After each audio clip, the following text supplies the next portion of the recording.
Well, hello everybody, and welcome to the show this week. We have a couple of wonderful guests. I'm going to welcome back Mike from Mike Solar Garage. Thank you, Mike, for being here. And we have Eric from, or I'm going to say from, the Old Jarhead. I'm assuming it's not from the Old Jarhead.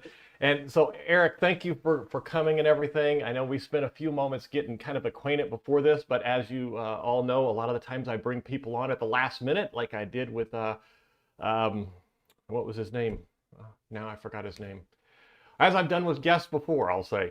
But thanks for all of you for being here. You got anything, opening remarks, Eric, you'd like to start us off with? And then we'll go to Mike after that. Gosh, I don't know. Am I, I'll say hi. And I started my channel on sawmilling. So you might get a little bit different perspective today, even though I do off-grid power. That's what I do now. But I'm sort of a do-it-all. I'm not tied down to one thing. And Mike asked me earlier, what was my niche in the off-grid power world? I said sawmilling. So let's have fun. How about you, Mike? You got any opening remarks you'd like to kick us off with? So with my channel, I think a lot of people are familiar with it. It's really trying to go off grid. We had a conversation before this started about power stations, and I kind of started out in power stations. I think many of us have as well. It's just that kind of evolution. You start with your first power station, portable power station, and you get your second, your third, and all right, let's build something bigger. And now you start getting those EG4 components, those 12,000 XPs and 6,000 XPs and Grid Boss and Flex Boss and all those goodies, and you just keep on building. And eventually you try to get to the point that you're completely off grid, or at least for a lot of us you do. And then you kind of look back and you're like, wow, what a journey. So yeah, that's my channel's really about, is just trying to be less reliant on the grid and less reliant on the power company, and being more self-sufficient. Yeah, and for me, I mean, most of you know, at least those from you from my channel. I know we have a bunch of guests here, and we're broadcasting on all three YouTubes and Facebook today. So, welcome to all the viewers who have not met me or Mike before, and hopefully some that haven't met Eric over there also. We're going to have, I know I've got a lot of freebie memberships to give away. I think Eric said he was going to give some away. And Mike, if you don't know it, you also have some if you want it, if you choose to give some away today. And during a live stream, we have the option of going in and giving a few of them away. So we'll make a habit throughout the show to give those away to people. If you have memberships, it's good for people. I had a bunch of them given away a few years ago. It was pretty cool. We'll get to the comments as we go, and as you know me, I have no problem with comments. That is why I'm here. I come here, and me and Eric were talking about this earlier today, is like live streams aren't really a super revenue stream for any of us. We look at it as a way to just connect with you. So for me, I encourage the feedback, the communication, the talk, the chat. Anything that you have to say. And to my Facebook users, I apologize. StreamYard at the last minute told me that my Facebook live stream was deleted. I re-added it, so if you found the new URL, congratulations and thanks for joining. Let's say hi to a few of the regulars. Comments are already starting to come in, so let's just see if we can say hi to a few of them as we go along here. Seattle Steve 9766 says, no, wait for what? Wait for membership? he's probably wondering when I said I could give away some memberships. Well, we'll give everybody a heads up before we do it. How's that? Because I know a lot of the times when you give away free memberships like that, there's a little bit of a race to get to them, and once they're gone, they're gone. So well, and the way they work, and YouTube does this kind of, well, it's kind of different. Let's just say that. So YouTube controls the way memberships are given away when you do these, and it randomly draws them from your entire subscriber base. Though I noticed something on my last live, there were several people on the live that actually got one of those memberships. And so I think they may have made a change there. And we're going to find out tonight because they set it up so you can give away 5 at a time and you can do 10 a month. And so when I give away my first 5 tonight, it'll be interesting to see if it draws from the audience or just that was the one lucky thing the last time I did it. So we'll find out, but it is totally random. Unfortunately, though I did see there is a way now that you can buy memberships for your audience. I'm not exactly sure how to do that yet. That's a new feature. So, we'll see. But we'll definitely do some gifting tonight. I've seen that one in the past where I had someone on my live stream give away 10 gift memberships a couple weeks in a row. And I encouraged it that way simply because instead of sending me a super where I get the money, give it to the live stream, give somebody something for it, and that was kind of cool. So, all right, let's say hi to Ron Hawkins. Hey, hello, Ron. How you doing? Glad to have you. And Zig's a Ground Zero. Howdy, howdy. And hello from Eastern Washington State. Eastern Washington State. Well, you're up there a bit. Not getting cold up there yet, is it? No, gosh, I wish. No, it's still fire. In fact, I had a new fire start about 9 miles from my place yesterday. So we're trying to watch that closely. Wow. If the audience and you guys don't know, I live in Eastern Washington. And my property is actually about 20 miles south of the Canadian border.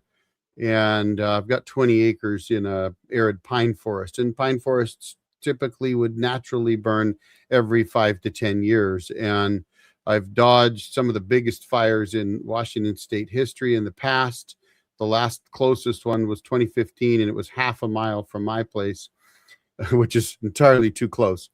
And this year we've got 2 big ones that were burning that are mostly just smoldering now, but both of those over 140,000 acres. One was 14 miles away and one was just under 20 miles away. And if that seems like a long distance, those fires can cover that distance in an hour if the wind pushes hard enough.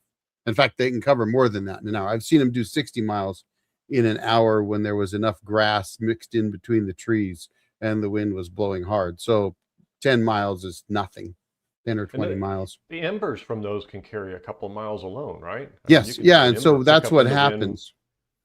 Yeah. They basically spot further out. And as the spots pick up, then they spot and they just go like crazy. Firestorm. So what do you do to prepare your property? Do you have like a metal roof on your house? Do you have fire breaks? Do you have trees removed X distance from structures? What do you, because it sounds like these have gotten really close, which is quite scary.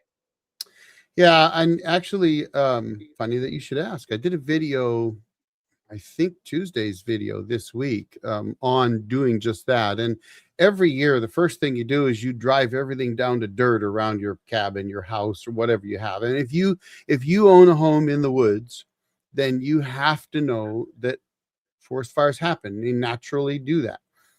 We've had smoky seasons in the Pacific Northwest that go back to the very first people that lived here. In fact, the first papers in Seattle and Portland used to have articles in them every summer about the smoky season. So this isn't a new phenomenon for those, it's right. The news is carrying it today, so people see it, but it's been going on forever.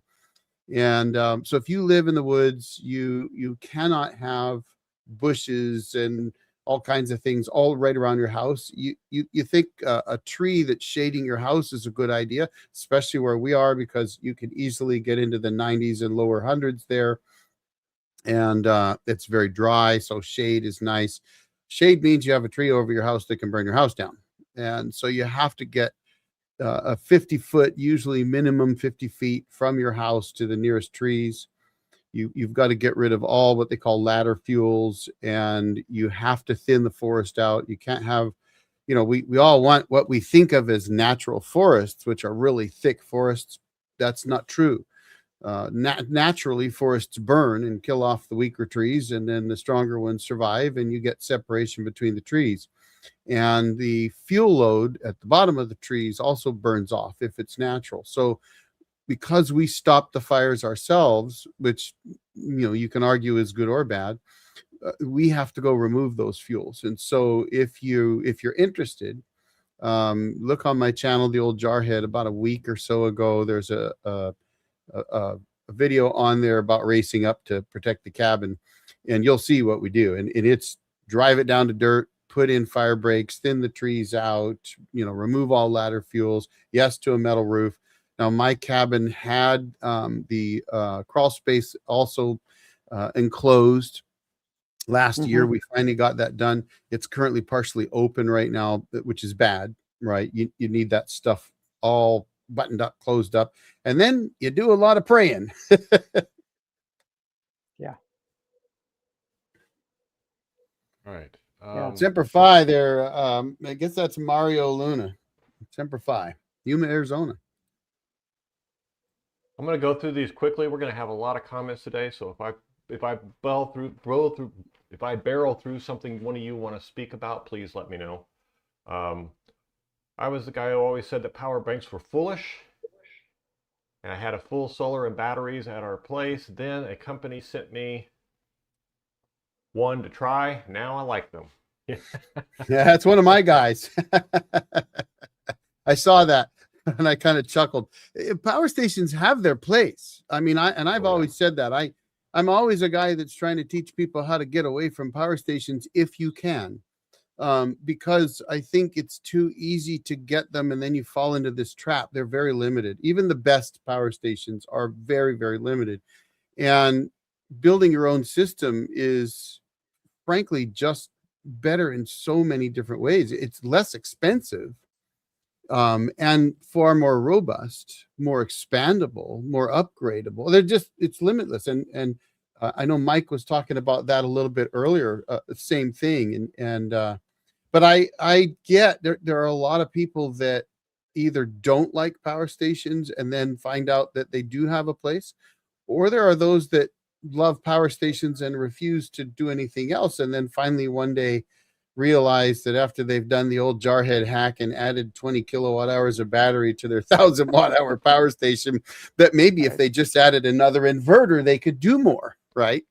So, in the price too, power stations are phenomenal, but when you start looking at larger systems, you start looking at critical loads and above, instead of just running the fridge or running this or running that, the price just goes up dramatically to where you can spend $60,000 on a system with power stations and maxing out the batteries, or you could have spent 15 and had the same output with building your own system. So it just gets to where it doesn't make sense. And to support exactly what both of you said, it's one of those things where every power station has its purpose. If you have a very defined purpose, you want to go camping and you need power to charge your phones over the weekend. Power station, easy solution.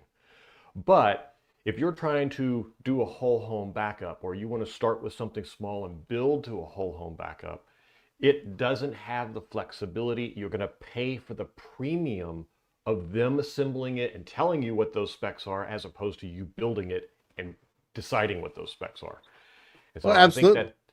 That's it's funny because that's what got me into power stations. I'd already built my off-grid system and had been using it for 10, 11 years.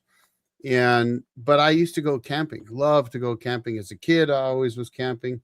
And being an old jarhead, the VA has realized that war veterans are 4 times as likely to get sleep apnea than anybody else. And I happen to have sleep apnea. Gee whiz. So I had to get a CPAP. Falling asleep driving down the road isn't a good idea, and after you didn't sleep for 20 years, getting a CPAP's a good thing, but it means you can't go camping unless you have power. And so that led me to buying a small power station so that I could breathe, so I could sleep. And it opens up your world. And I think, absolutely they have a place. And even at home backup, there are people that live in apartments that couldn't put in a permanent system, or they rent a place and they can't put in a permanent system. So I totally get that they have a place, but that's part of the reason why I do the hacks that I do.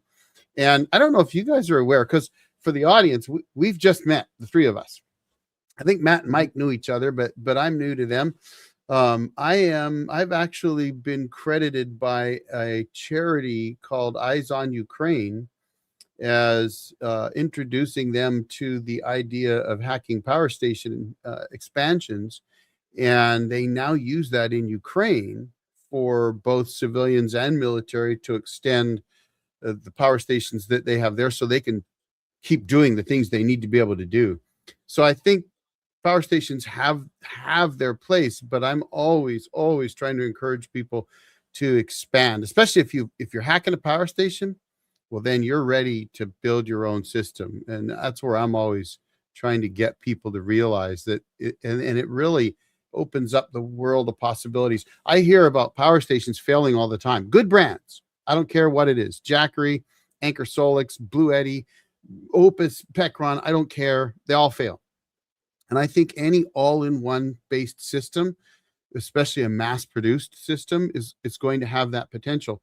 But you buy a Outback charge controller or Morningstar, Midnight Solar, Victron, right? You get into these EG4, you get into these companies that they primarily specialize in what they do only. Those systems you can buy and put them in service forever. I have an Outback that's been running now for, I believe it's going on 9 years, flawlessly. I have a Morningstar that I ran from 2010 until about 2024, I think it was. So 14 years in use, and I know I could put it in use today. I just changed it out so I could test out a cheap charge controller and see how long it would last, which it's outlasting me now. So I'm thinking it's time to change it back out. I'm going to put a Victron in. But I think that's the thing that I'm always trying to drive home is, when you build your own system, it's really kind of a buy once, keep forever thing. And that's why in my videos, you'll often notice that above my head is that Morningstar just sitting up on the wall. I call it my wall art, but the truth is I could take that down and hook that up in a system today and it would still work. And I believe it'd do that in 10 years from now. And I think a lot of power stations, maybe they will, maybe they won't. There is one, and one of my viewers mentioned it earlier, and that was the Commvault system. But I think Commvault is different because the guys that designed that system made it so that you could fix it, and that's an unusual thing in the power station world. So anyway, sorry for going so long. Go ahead. Yep. So it's equivalent to what Slate Truck is trying to do with the automotive industry. Make something very, very simple that the average person can field repair and do that instead of what the big three are doing. So yeah, very cool. Yeah, I saw that, and I think honestly, I'm an old Mini Cooper guy. I'm like, come on. If a car manufacturer said, look, I'm just going to build something that people can fix, cheap to drive, it'll get you to the grocery store and back, I bet they would sell 1 billion of them. And look, Volkswagen Beetles, they're still running around. Why? Because they're simple and fixable. Yep. So here we are, off-grid power to Volkswagen Beetles and Mini Coopers. And we started in sawmills. Yes. Yes. All right. So we got a great show. I know we got a lot of comments. We'll get to them all. But we got a great show today. We're going to be talking about, if you haven't noticed, the conversation's really started to transition that way already. We're going to be talking a lot about how to build a system and what we did or didn't do in most cases that will allow your system to grow, to be upgradable, and then those things that you have to change and rebuild. I know that all of us, I know I have, especially I have, you put things together, you think, oh, this is all I'm ever going to need, and then you get a little bit further down the road and realize you need more. I've got a bunch of examples of that. So we're going to tell you a little bit about what we've learned and what we've done. And I put together a list of a couple of questions just to kind of to stir the conversation. But I also want to make sure that we pick those conversations, those questions out of the chat down at the bottom. So if you guys have something specific that you want us to talk about, a question there, let's start off by saying, let's precede it with maybe some kind of notification, like a QQQ at the beginning of it, so I can recognize which ones are actually questions and which ones are just conversations, and I don't try to go through every one of them out there. And we'll do it that way for today. One of the first things I'm going to kick off here, and I know we've got, I'm going to just start it off with just a question for all three of us to go through and answer. There is probably no right way or wrong way to answer this question, but let's looking at let me try this in English.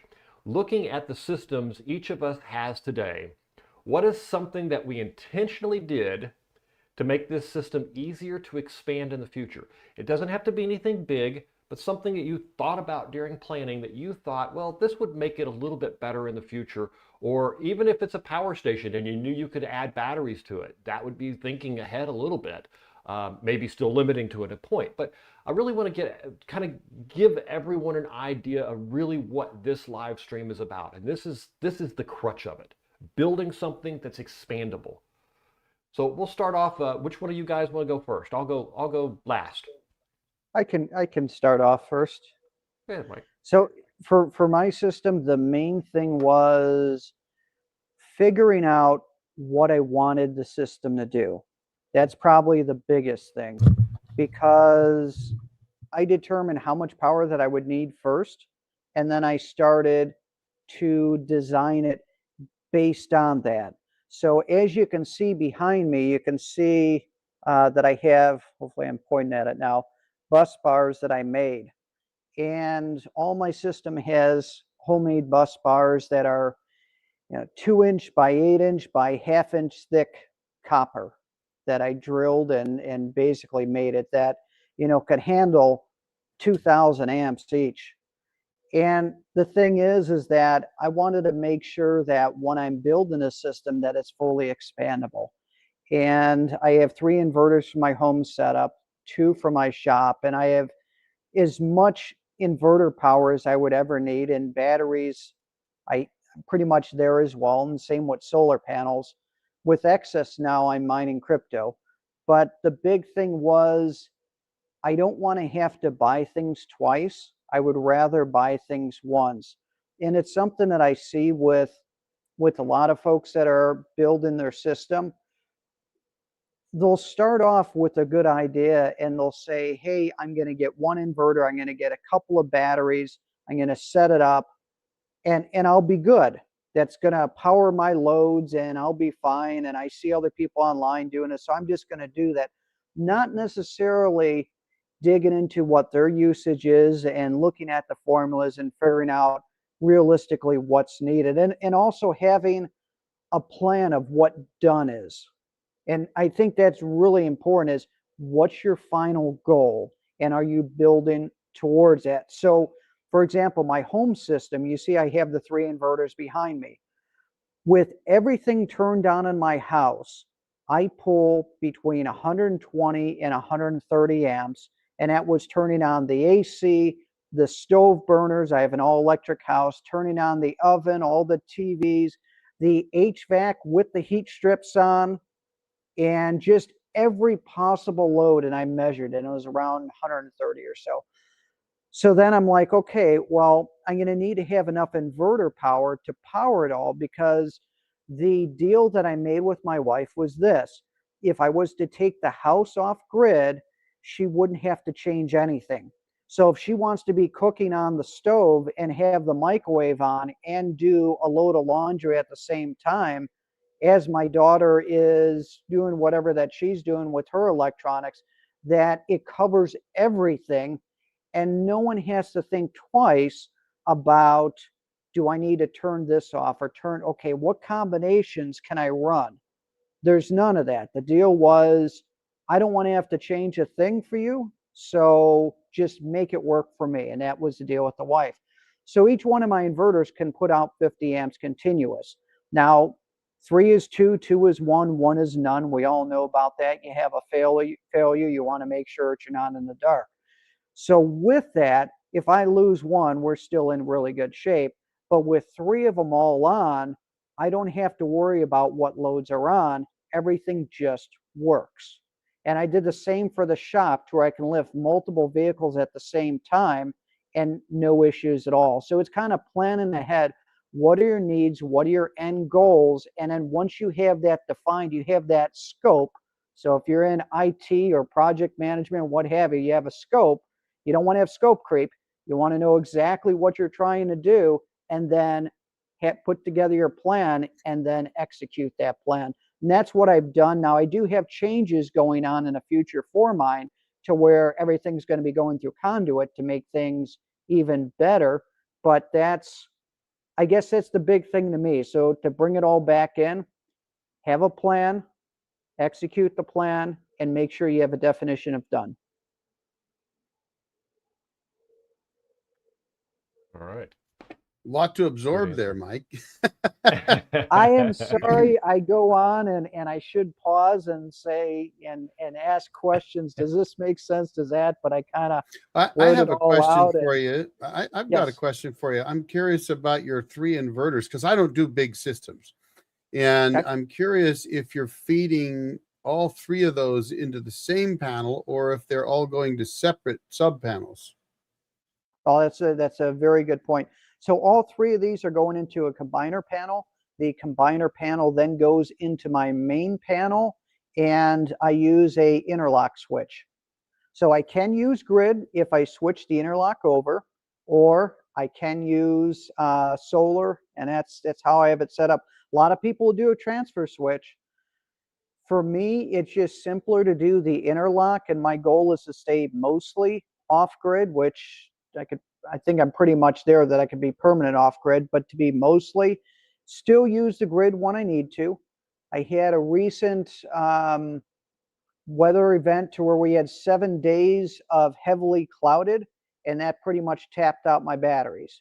So, those Right. really extreme situations, having grid as a backup is good. Well, so and this is not me answering my question yet, but the reason I asked you is because looking at those 3 inverters brings me back to something that I'm always contemplating. And I suppose if I were to look at the original question, which was what did you do to make your system expandable, I'd like to back up a minute and say that one of the things that I think a lot of us do in the beginning, especially if you're being budget conscious, right? In my case, when I built my system, it was not for a permanent residence, though it ended up being a permanent residence for a while, but that wasn't the intent. And so you build a system with the thought that, this is not really enough, but I'll get by on the weekends and eventually I'll add more to it. But one of the challenges that I faced after a while was when I did a big upgrade on my system when I moved in, and I needed to have a big enough inverter to run power tools, you name it, anything I needed to run. So I put in a big low frequency inverter, which just gobbles up the idle power consumption, right? And I've often contemplated that I should put in maybe 1,000-watt pure sine wave inverter on the side that I could run most of the cabin without tapping into that big 4-kilowatt inverter, and then throw it into sleep mode, eco mode, so that it just trickles in a little bit of power as needed. And I've often thought about that thinking, am I going to have to put in a sub panel? And it's the reason I haven't done it. For those that know me and know my channel, if you ever wonder why I haven't done it, it's because I'm always sitting back thinking about, well, how the hell do I tie that in? And just don't use those loads. So anyway, you and I might have to talk about that a little bit, because maybe I'll get some ideas to do that upgrade on my system. But before you answer me, I should answer the question that Matt asked, which is when I designed my system, I used a spreadsheet that was floating around on a forum called the Country Plans Forum, which is a small off-grid cabin build type forum. This is back, 20 years ago in the forum building days. And I used that spreadsheet to build out what I needed, and then looked at what I could afford, and decided that I could build the system a little bit smaller, knowing that I'd want to upgrade it. And so I did kind of a similar thing to Mike in that I put in big bus bars. Truthfully, I put them in poorly and didn't do a very good job of it, which is something that can happen and you can learn by.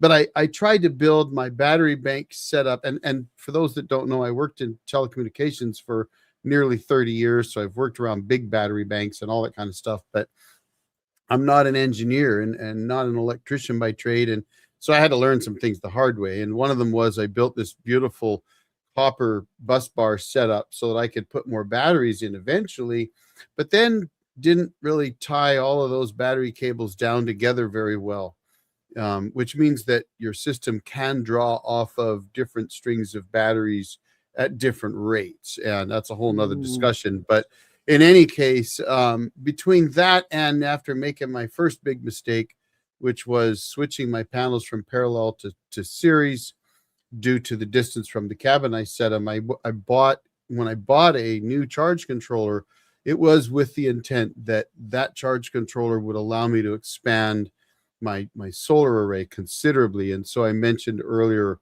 the Morningstar TriStar MPPT, which I have no affiliation with, by the way, but it's a good company. If you call them or email them, they'll answer you.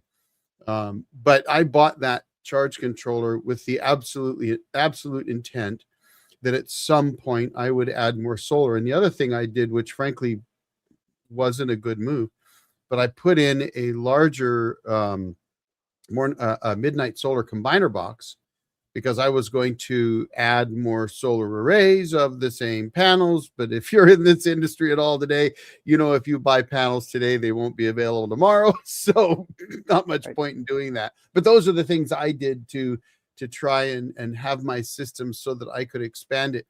But I will tell you this, I learned from building my system that when you build your own system, it is infinitely expandable anyway.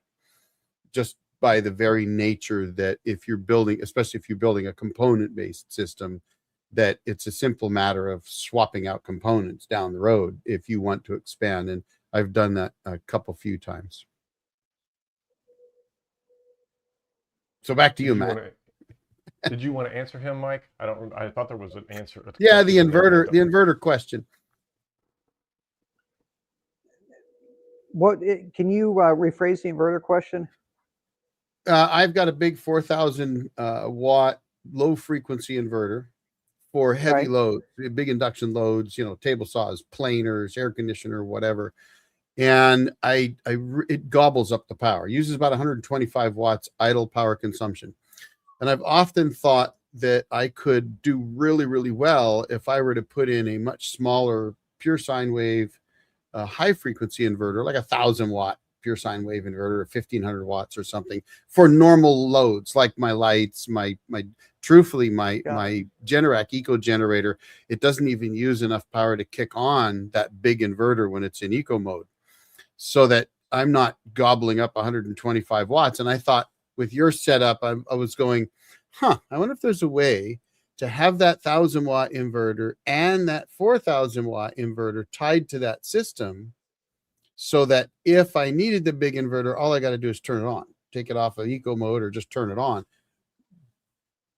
rather than putting in multiple sub panels. I think the biggest you problem could put that he's in gonna a run into manual is transfer switch that essentially up is one inverter and then flip it down is the other inverter, and then have the output from it instead of like an on-off one. What I did too is I used a breaker panel, and so you have the output instead of the input be the main lines, it's the output, and then you just put in two breakers there. And you feed one inverter in one breaker, one inverter in the other, and then put your interlock on that. And then it'll only be one inverter or the other, and you can just switch back and forth. I'm using that for the AC coupling, to where it either goes to the house or it goes to the 6,000 for AC coupling. But it's the same theory. Yeah, but it was a little bit less complex solution, but it also provided the breakers, was what I was looking at. Yeah, no, that's a good idea. I like that idea. So a combiner panel essentially, and that would work. The per code, you're supposed to not have anything else on it. Just if it's a combiner panel, then it's a combiner panel. I don't think all of us kind of follow through with that, but essentially what it's supposed to be. Well, where my Uh, cabin Combiner, is, meaning there's two sources, right? Right. So like my combiner So you panel can, here, I also have plugged into it my SPD, and then I have another circuit coming out of it, which is then going into the shop, which goes into another sub panel, which is to power my Bitcoin miners. So right, but technically, what you're saying is that if I'm feeding, as long as if it's a combiner, meaning there's more than one source for power, like your three Mhm, 12,000s, then the box has to be dedicated. But if it's correct, just a back feed, there can be one as long as it's at the top or the bottom of the panel, correct? correct. Okay. That's what I understood also. yeah, in my case, the grid is 3 miles away, and the You're not getting that. inspectors, the That's a long inspectors extension can, cord. yeah, and the inspectors can stay the 45 miles away they are. So I'm are in you the deep, deep woods. so are you completely off grid? Oh yeah. Well, so Nice. yes and no. So for those that don't know me, I have two places. And where I am right now is my home about 250 miles south of my cabin. And the cabin is completely off grid. And I lived there for a while and then spent quite a bit of time there, probably as much as a third of every month there. Um, Lately, a lot less time because my back has, I'm actually waiting to get back surgery. And so I can't do all the things I normally do when I'm up at the cabin. So now it's more of I travel up there right now about once a month or so. But I used to be there, 3 or 4 days or to a week at a time, twice every month. And when I wasn't living there anymore. But it is, like I said, it's about 20 miles south of the Canadian border in the middle of the Okanagan National Forest. And I'm 23 miles from the nearest town. And in the wintertime, you better have a good four-wheel drive and chains. Yeah. All right. So that leaves me with the question of, which was the original question, looking at the system you did today. I only did a few things that ended up really not being enough in that direction. I put in some bigger bus bars for my battery bus bars. I separated out between that and put a nice breaker between that and my bus bar for my inverters and stuff. Um, I wish I had done something more like Mike and built bigger, stronger bus bars. And I also wish that I had done recently when I upgraded all those new panels that I just installed. I bounced up over 200 amps in charging. And so once you get up over 200 amps, a lot of the connectors that I had between things, between the bus bars and stuff, wasn't big enough. So I really wish that I had beefed up that piece a bunch. Um, but at the same time, I think that's what's important here to outline too, from my perspective, is some of the things that you do when you think you're preparing for the future. Technology changes a lot, and it kind of outdates what you did. So I'll give you a perfect example of what I'm going through right now for exactly this scenario. And Mike, no laughing. Um, I'm watching your face too, and don't do it.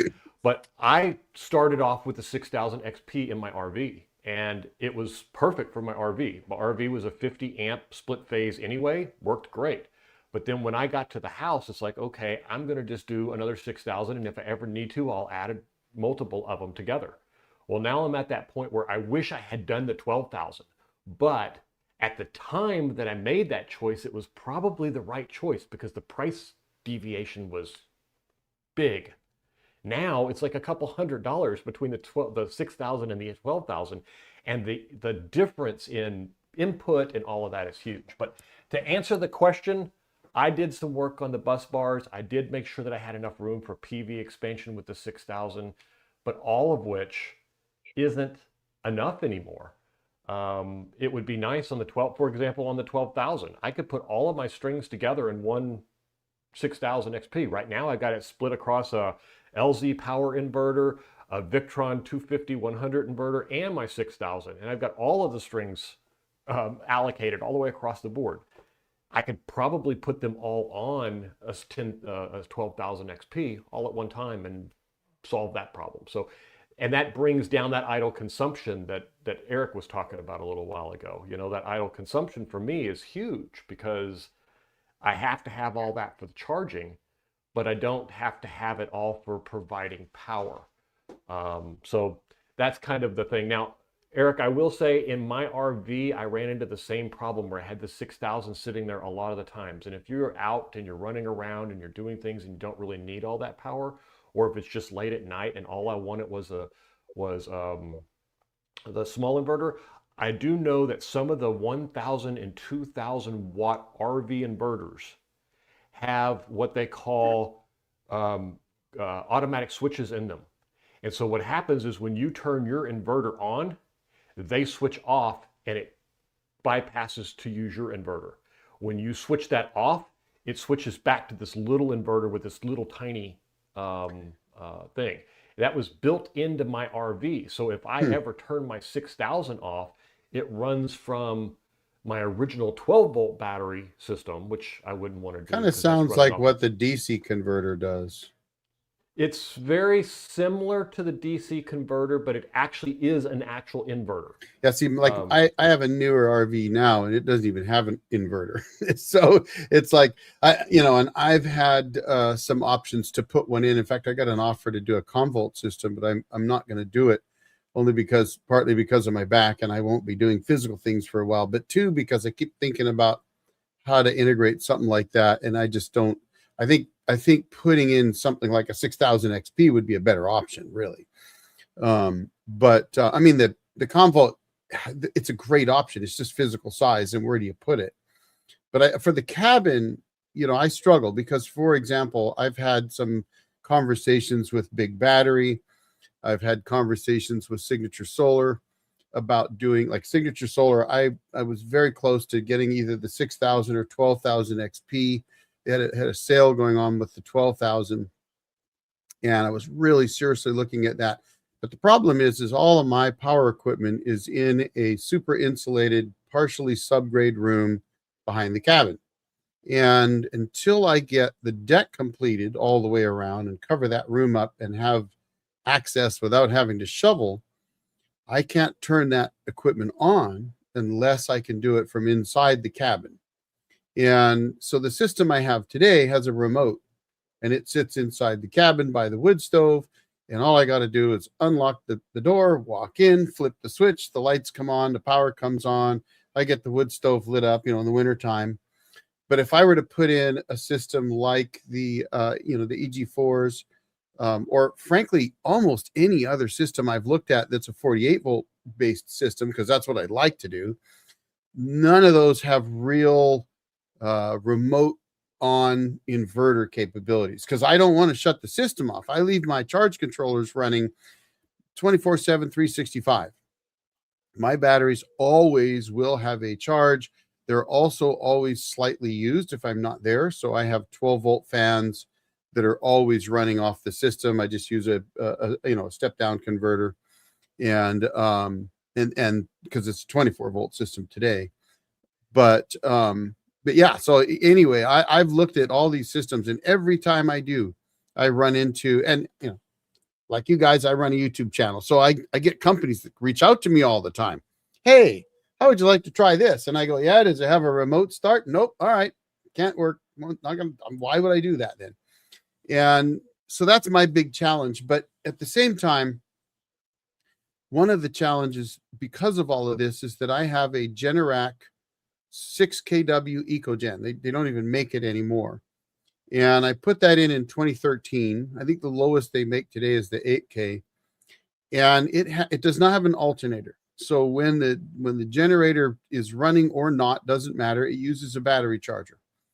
And when it's not running, that battery charger provides a trickle charge, and it might just be, 5 watts. It's not very much. And the eco setting on my inverter needs 10 watts to start up. And it won't start up for that generator charger. And so that's what really led me to this whole thing about thinking about, I don't really need this big 4,000 watt low frequency inverter running all the time, right? It just consumes the power. I actually did a video on it doesn't matter. Build your battery bank around it and it doesn't really matter, right? Which is kind of true. Right. But today I go, I could save myself a couple kilowatt hours of battery power if I wasn't using that, right? And in the wintertime, that makes a lot of difference. So I keep thinking, if I were to put in a smaller inverter that could run the cabin lights, that could handle the refrigerator when it fires up, so it would have to be something that could peak at just over 1,000 watts and the rest of the time run at around 1,000 watts, but that uses, like 5 watts at idle. It'd save me a ton of power, but I still want that big inverter for running those heavy startup loads like, a planer, a table saw, air conditioning unit, whatever. And that's why I've got that big low frequency inverter. But again, it has a remote. I don't have to shovel snow when there's 3 feet of snow on the ground. And I just had to crawl up there and literally winch myself up the hill, because I've had to do that to get to my cabin. And before I can turn the lights on, I got to shovel 3 feet of snow around the back room to turn the power on. That doesn't cut it. Yeah. It sounds like what you need something with the auto transfer switch in it that would just turn on when the grid goes off, and then sits with a really low idle. I reviewed a little product, and I'm not sure it's going to be big enough or reliable enough for what you're looking for, but it does sound like it fits the bill for what you're doing.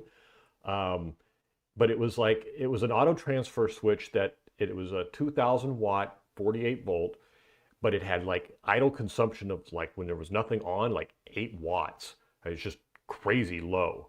But when the grid came on, or in your case, your bigger inverter came on, it would automatically bypass and just shut down.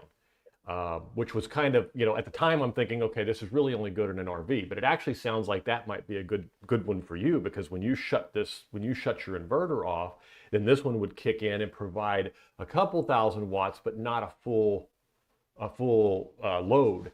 Now, the only problem that I ran into with it is it worked. It was a good workhorse and stuff when it was cool outside, but when the temperature outside got up around 100 degrees, it started degrading terribly. To the point where, at 105 or so, it could barely run a couple hundred watts.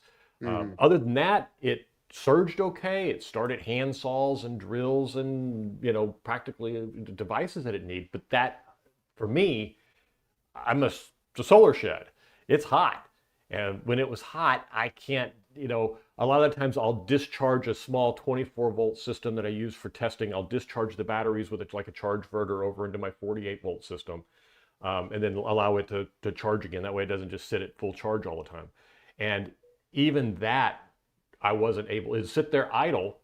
And then when the charge inverter would start up, even running at a couple, 7 or 8 amps, it was just too much, and it would just beep, buzz out.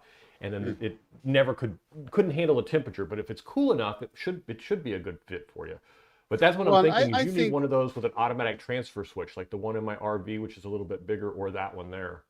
Well, and I actually think even the idea of the breaker that you could switch manually back and forth would most likely work, especially because a lot of the smaller inverters also have remotes. But the reality is I wouldn't even necessarily need a remote for it, because, if I can just switch it over to that and let it run off of, that smaller pure sine wave inverter, little 1,000 watt unit that just barely, I've got a 2,000 watt 12 volt inverter here that idles along at about 5 watts.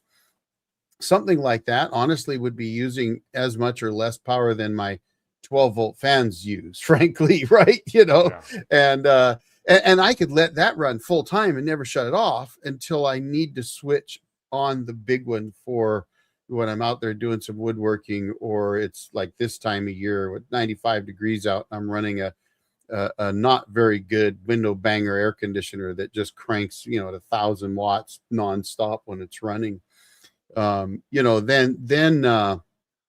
I could actually leave it on a lot more, perhaps annually, never even shut it off, right? In the wintertime, if it gets a little bit low, it's okay because an automatic generator start switch would kick on and exercise the generator anyway.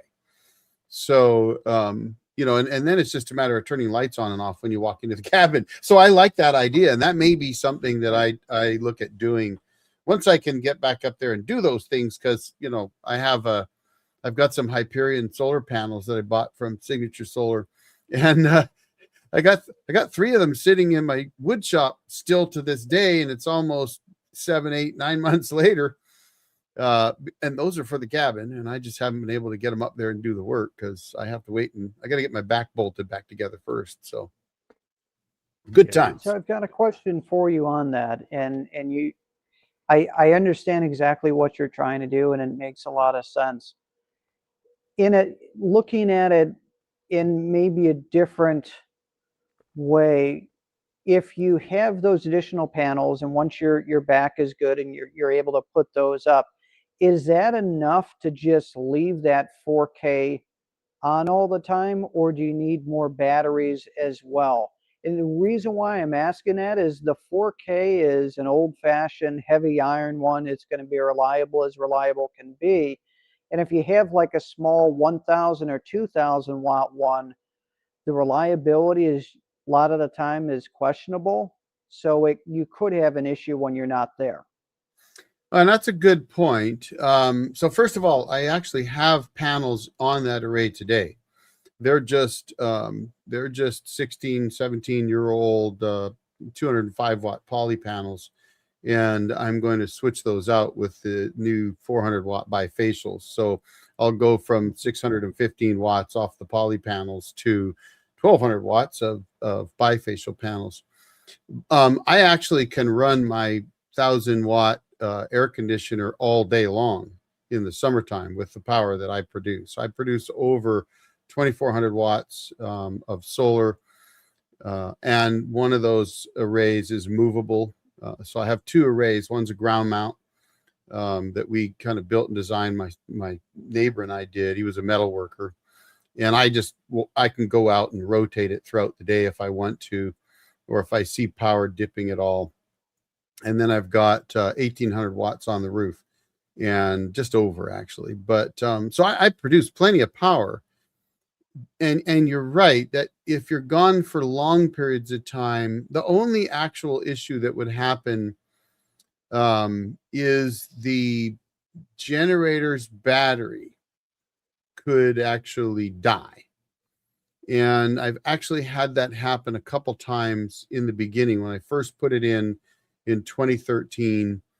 And then in 2014, you know, the winter of 2013-14, if I left, well, probably would have been 14, I guess. Whenever I would leave, sometimes if I thought I was going to be gone a long time, I would shut everything down because my wife lived 5 hours away. So if I was going to go home for a week and I decided I'm going to be gone a little bit too long to leave everything running, I might shut everything down and I wouldn't disconnect the generator. By disconnect, I mean I actually later installed a knife switch on the generator battery, start battery for the generator, so that I could completely disconnect that battery from the generator. I wouldn't do that, and I'd take off and be gone, and I'd come back and the generator battery would be dead. And then in the winter of, I think, 15, I killed the battery because it died and it froze. And of course, you know, now you need a new battery. And that happened to me a couple times where I finally realized it's drawing enough power. The brains of the generator are drawing enough power that if there's nothing charging it, that start battery is it's a car battery, right?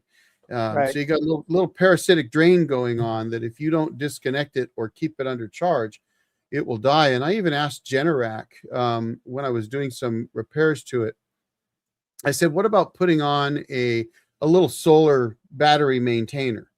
And the tech advised me not to do that. And he said, honestly, this system, the way it's designed, really does not like multiple charge sources. And I personally don't know that that's true, but I went through about 3 control modules on that generator in the first couple years. Now they had trouble with them, and the last time it got replaced, I think, was 2014 or 15. And so, knock on wood, we've got 11, 12 years on the last one.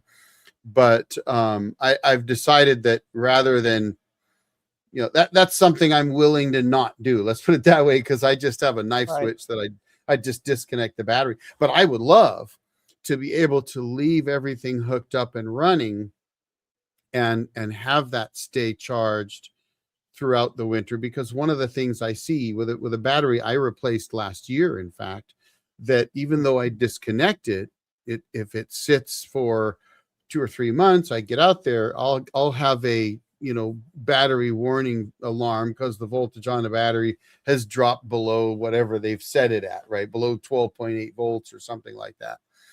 And it works fine. Once it's got a charges back up, and away you go.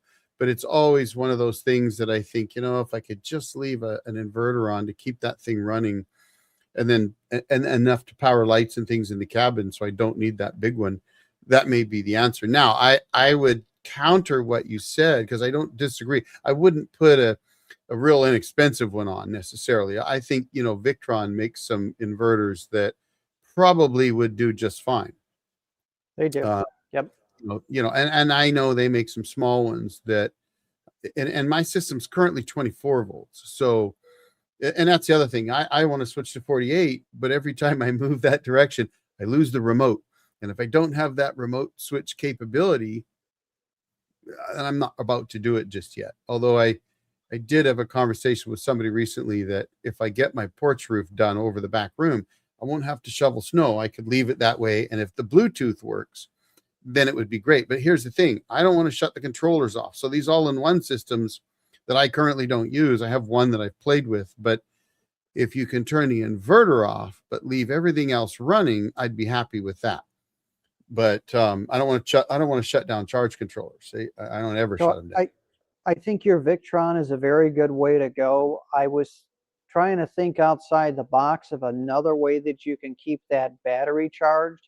If you have a power station that you can plug a battery charger into, and then you just leave the AC off, and a lot of them are Wi-Fi, to where then remotely you can just turn on the AC output and charge up that generator battery from time to time, and then just turn that AC output off on the power station, maybe top it off a couple times during the winter time, and use a power station to do that. No, I don't think that. To me, it wouldn't make any sense, because I've already got 10 kilowatt hours of battery sitting right there. Okay. I was just and thinking something you yeah. could turn on the charge and then turn back off. Yeah, now what I could do, now you sparked this old brain of mine. What I could do is I could actually, when you throw that knife switch and disconnect the battery from the generator, I could put a solar battery, maintain it on then. Yes. And Yes. because it'd be disconnected from the generator, you don't have a source that it doesn't like. That might be So something what's- that I have to do. What is your battery, your normal system battery voltage? Is it 24 or 12? 24, 24. And so your generator battery is 12 or 6, right? 12. So you could easily, when you throw that switch, you could easily take that 24 input, go straight to a Victron charger, and straight into that generator battery, and Oh, it you're just right. charge it right off of that You're battery. right. You wouldn't Look need at that solar guy. at all. Well, Include I want DC charging, to yeah. stop. I want to stop you for a second. I hope the audience is hearing this, because we all do different things, and I love this as a guy that does YouTube stuff. I love sitting here and having this conversation, because what you just said, it blows my mind that I haven't thought of that, because I should have. So that's brilliant. I mean, here I am sitting with 2,400 plus watts of solar, charging up a 10 kilowatt hour battery bank that I could absolutely throw. Yep. Yeah, a little cheap 10 amp Victron, one of those little bitty $50 ones, and you just cook up 24 as your input, 12 as your output. Boom. Hell, for that Just matter, throw a fuse on it. you could even set the Victron to schedule to turn off and on when you wanted it, so it would only charge for an hour a day or something.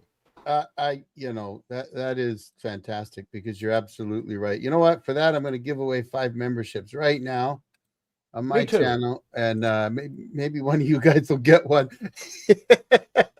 All right, here goes 5 from me also. Yeah. Oh, good Lord. If you get one, let I'm us know. I'd love to see it. Yeah, absolutely. I'm still blown away, Matt. I'm going. That is so simple. Why the hell didn't I think? This has been something that's been driving me nuts for hell since 2013. So 13 years. Well, you know what made me think of it? Honestly, I can't take credit for it completely, but last night I was sitting here and I'm testing this stupid 24-volt battery, and I'm like, oh, the sun's down. I'm gonna have to wait till tomorrow. And I'm like, okay, I've got kilowatts of 48 volt over here. I'm just gonna run a wire over at 48 volts. How many amps am I gonna pull to charge a 12 volt or a 24-volt battery? A half Right. or a quarter? So I ran a wire, and now I put MC4 connectors on them, and I just unplug the panels at night, plug in the 48-volt battery, and I'm done. Yeah. Here's a funny part for you. I have 2 cables with MC4 connectors on them going to my battery bus bars at the cabin. I did it actually for a video I was doing on testing a power station running the cabin, and decided that rather than trying to plumb solar into the power station, I would just draw right off the batteries, and which were, getting solar from my charge controllers and panels. And so I'm what you just said right there, I'm going, Eric, you got 2 cables coming right off your right off your bus bars. all I have to do is throw a charger on there to take, like you say, a DC charger to pull that 24 volts and charge that 12-volt battery up. It could be running at full charge 24/7, 365, and all I'd have to do is disconnect it when I go to throw the knife switch to engage the generator. Because what happens when you throw that knife switch is it then allows the inverter to power the 120-volt charger that's built into the generator. And what they've done is they've replaced the alternator with that charger. So when it's not running, it's just a trickle charge. But once the generator kicks on and runs, then the charger cranks up the kind of power that it needs in order to, provide that charge that it would normally, the amperage it would normally get from an alternator, it gets off of that charger. So it's a variable rate unit basically, right? So, And you might be able to just remove that part permanently and not even use it. I don't know if it's needed for the rest of the functionality. it would be needed. It is needed. Okay. Yeah, because the other, because think about it, without an alternator, when the engine starts running, you need a lot more power coming in, right? So you because engines don't run off the batteries, they run off the alternator, and so you're going to need that extra amperage coming off of something. Otherwise, it's going to be drawing too much off the battery itself. Unless you can provide an awful lot, you might need 20 or 30 amps that normally an alternator would be given, but in this case, it's got to get it from that 120-volt charger. it would be interesting when your generator is running and charging the battery, put an amp meter on it, see how much it's actually pulling. That might, Yeah, I should do that. that might help. The other thing too is before you put on your DC to DC charger, put in a fuse, because if that ever shorts out or the wires get shorted out, now that thinner wire that you're using that's now connected to your bus bar, that becomes a fusible link. Right. Yeah. No, that's good advice too. Yeah. Yep. All good stuff. So yeah, I'm thinking I've got a plan here for the future.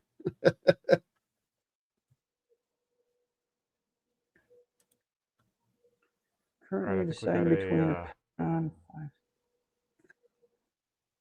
between the Pectron 5000 and 6 expandable batteries and Watt Cycle 6.5 kilowatt hybrid plus all-in-one inverter with 32 kilowatt Walmart battery. Both are great deals but tough choices.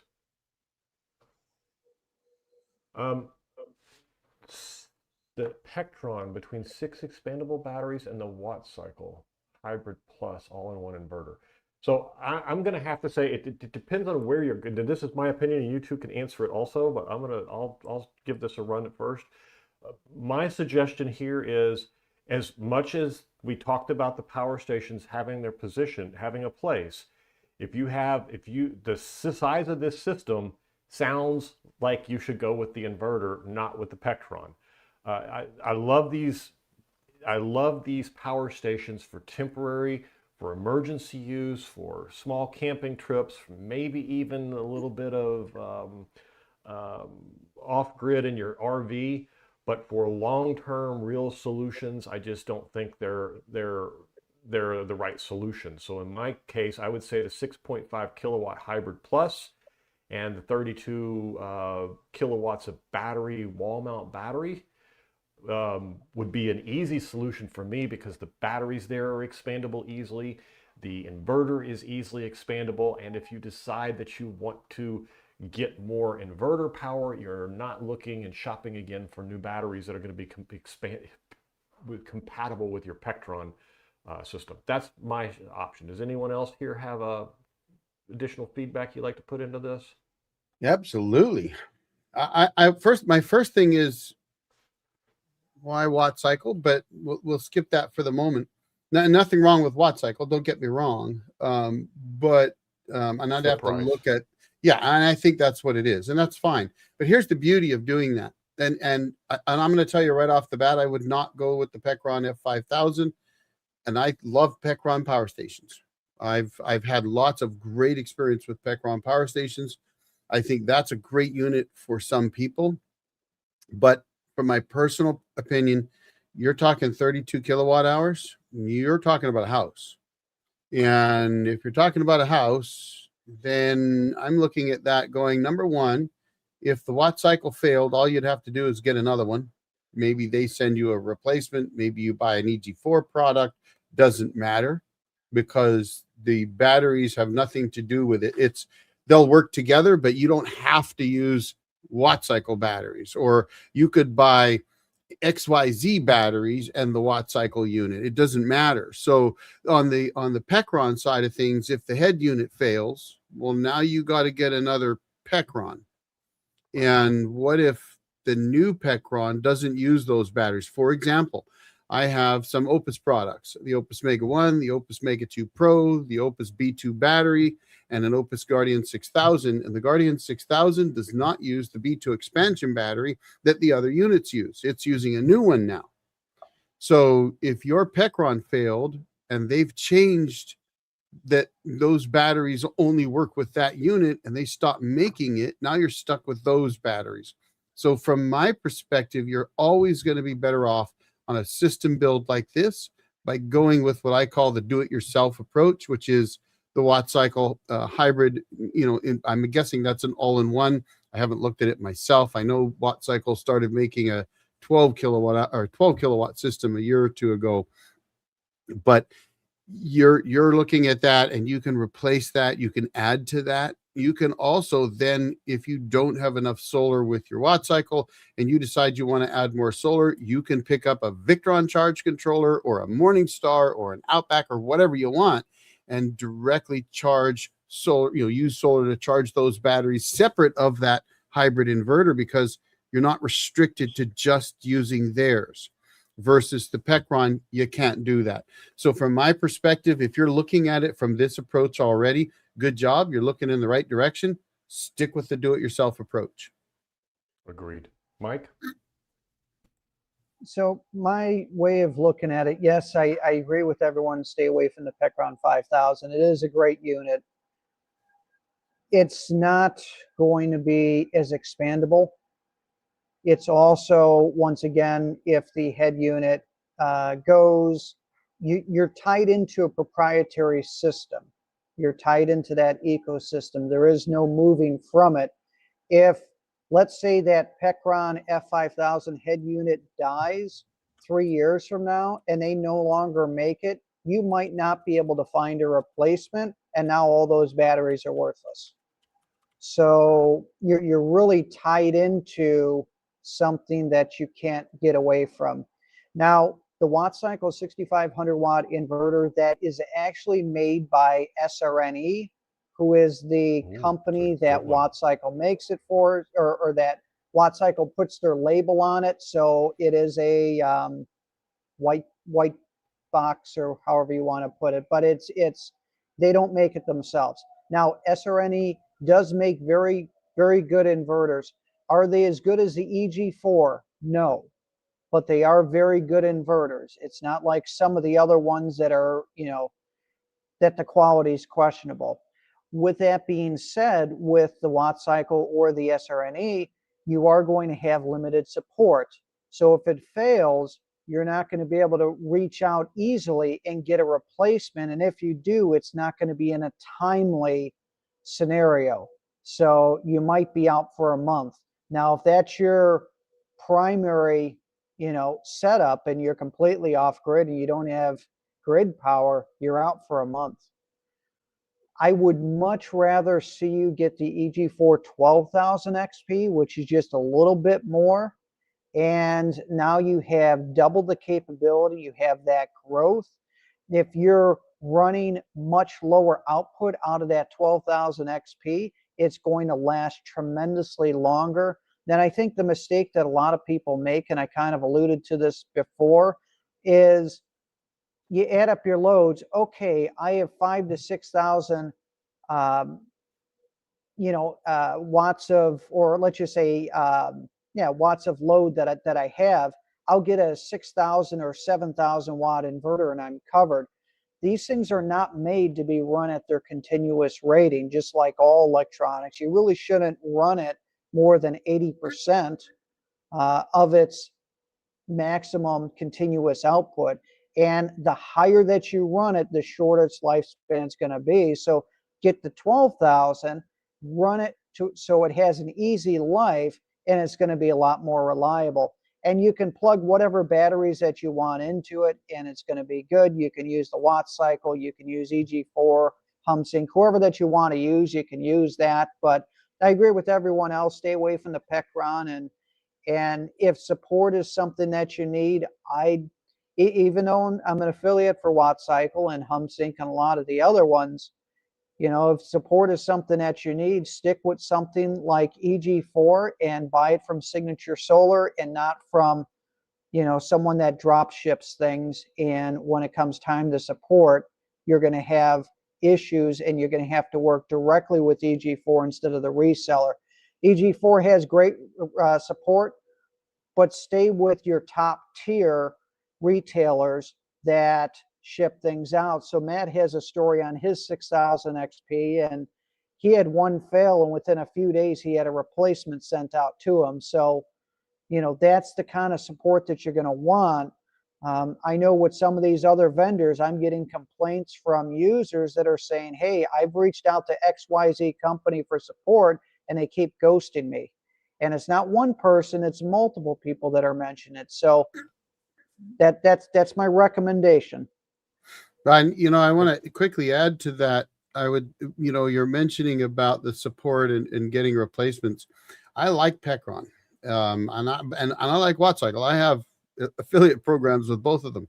I've done lots of reviews of their equipment, but you could have the same issue with the Pecron. If it fails, you could be out a month. And so I would agree with that. I am, we asked the question earlier, what did you do to make your system, expandable in the future? And I mentioned that I bought that Morningstar charge controller.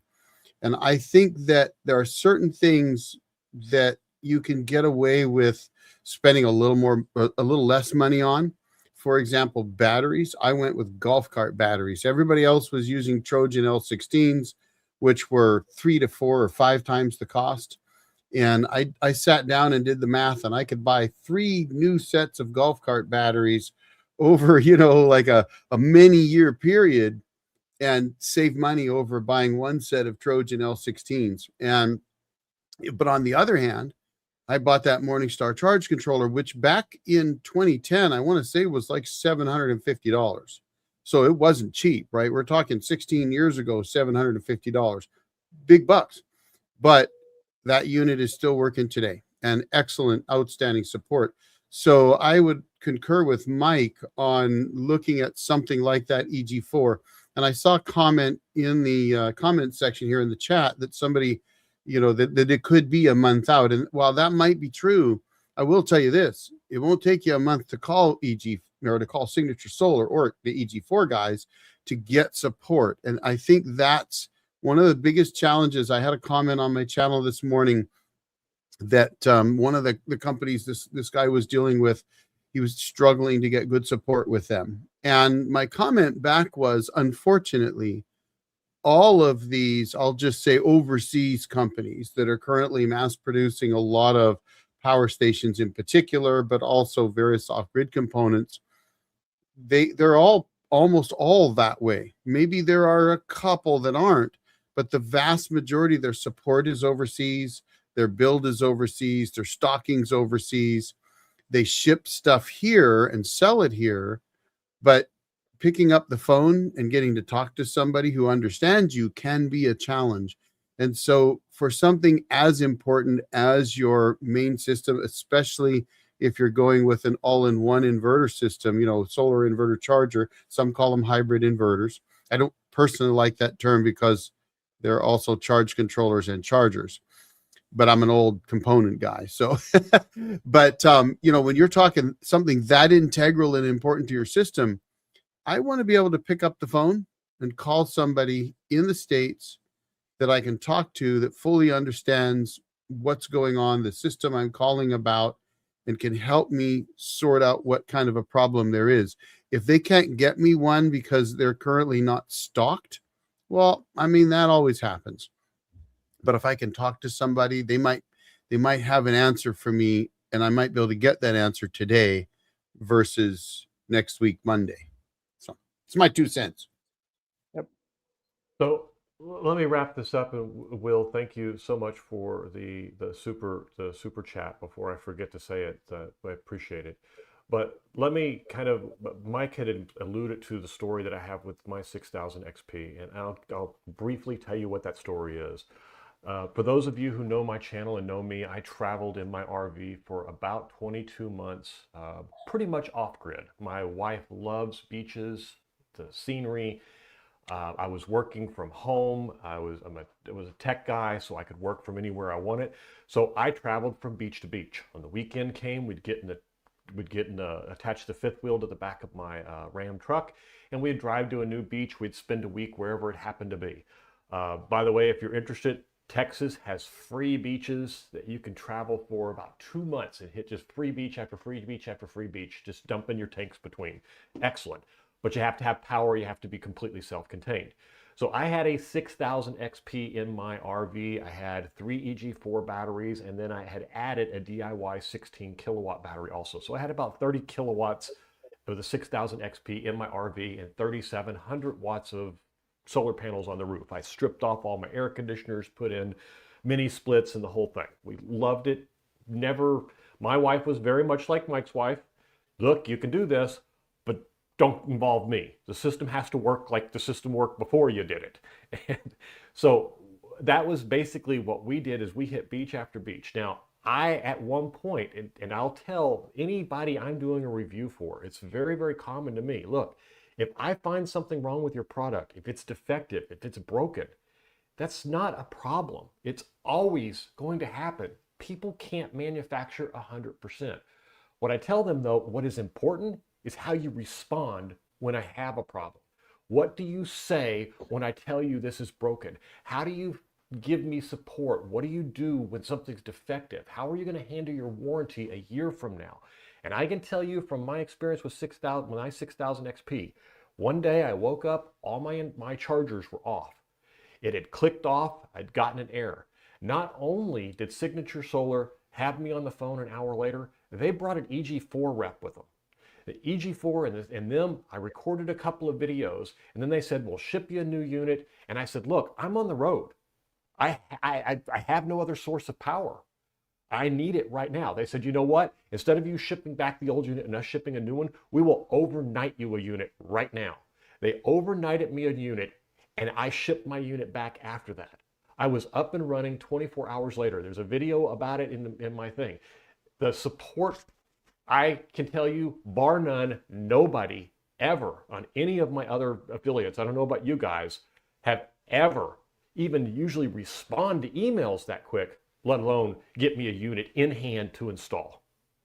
So that's what sold me on EG4 and Signature Solar, and then being here in the US, answering from Texas, nice central zone calls. So I'm going to yeah. throw this out there real quick because you asked. And I don't want to beat up everybody's support, but US based support or companies really do make a difference. I mentioned earlier that I have talked to Big Battery, I think.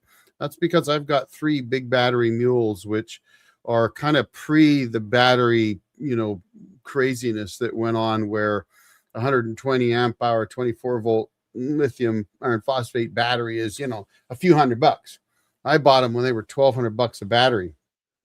And to this day, I know that if I call up Big Battery, they're there. And I have had some issue with those batteries. And at one point they sent me out some new components for them. They didn't work, and I did a video about that.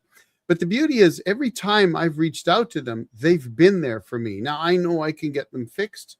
Unfortunately, I'd have to ship them back to Big Battery, and I don't feel like shipping 80-pound batteries back to them, and they work just fine without the screens, which is the only thing that's the problem with them. So I decided to forget it and just move on. And it's a discontinued older battery. I mean, these are not new. But just to kind of reiterate that, and my camera is obviously not working very well. I just realized I look really blurry. But having that US support makes all the difference in the world. So anyway, there you go. And nobody mentioned Your that I got audio all sounds blurry. good. Your It's audio like- sounds good, so don't worry about it. Right? I'll just be the blurry I guy. think it's light. I think it's just a slack, a tiny. There it went. Whatever you did just fixed it. There it went. Now it's clear. Okay, perfect. I sat All forward. right, Will. Thank you very much. I think I have fireworks. Let's see if they work this week. Oh, yeah, they do. Except I got to get rid of this. There we go. Oh no, I don't have fireworks. I thought I did. I don't. Oh, I see what it is. There we go. Fireworks. Thank you for the super. All right. Let's move on. Were there any other questions in here? Oh my goodness, there's a whole bunch of chat. We'll have to look through those as we answer the next question. So let's move on to the next question and then we'll come back. All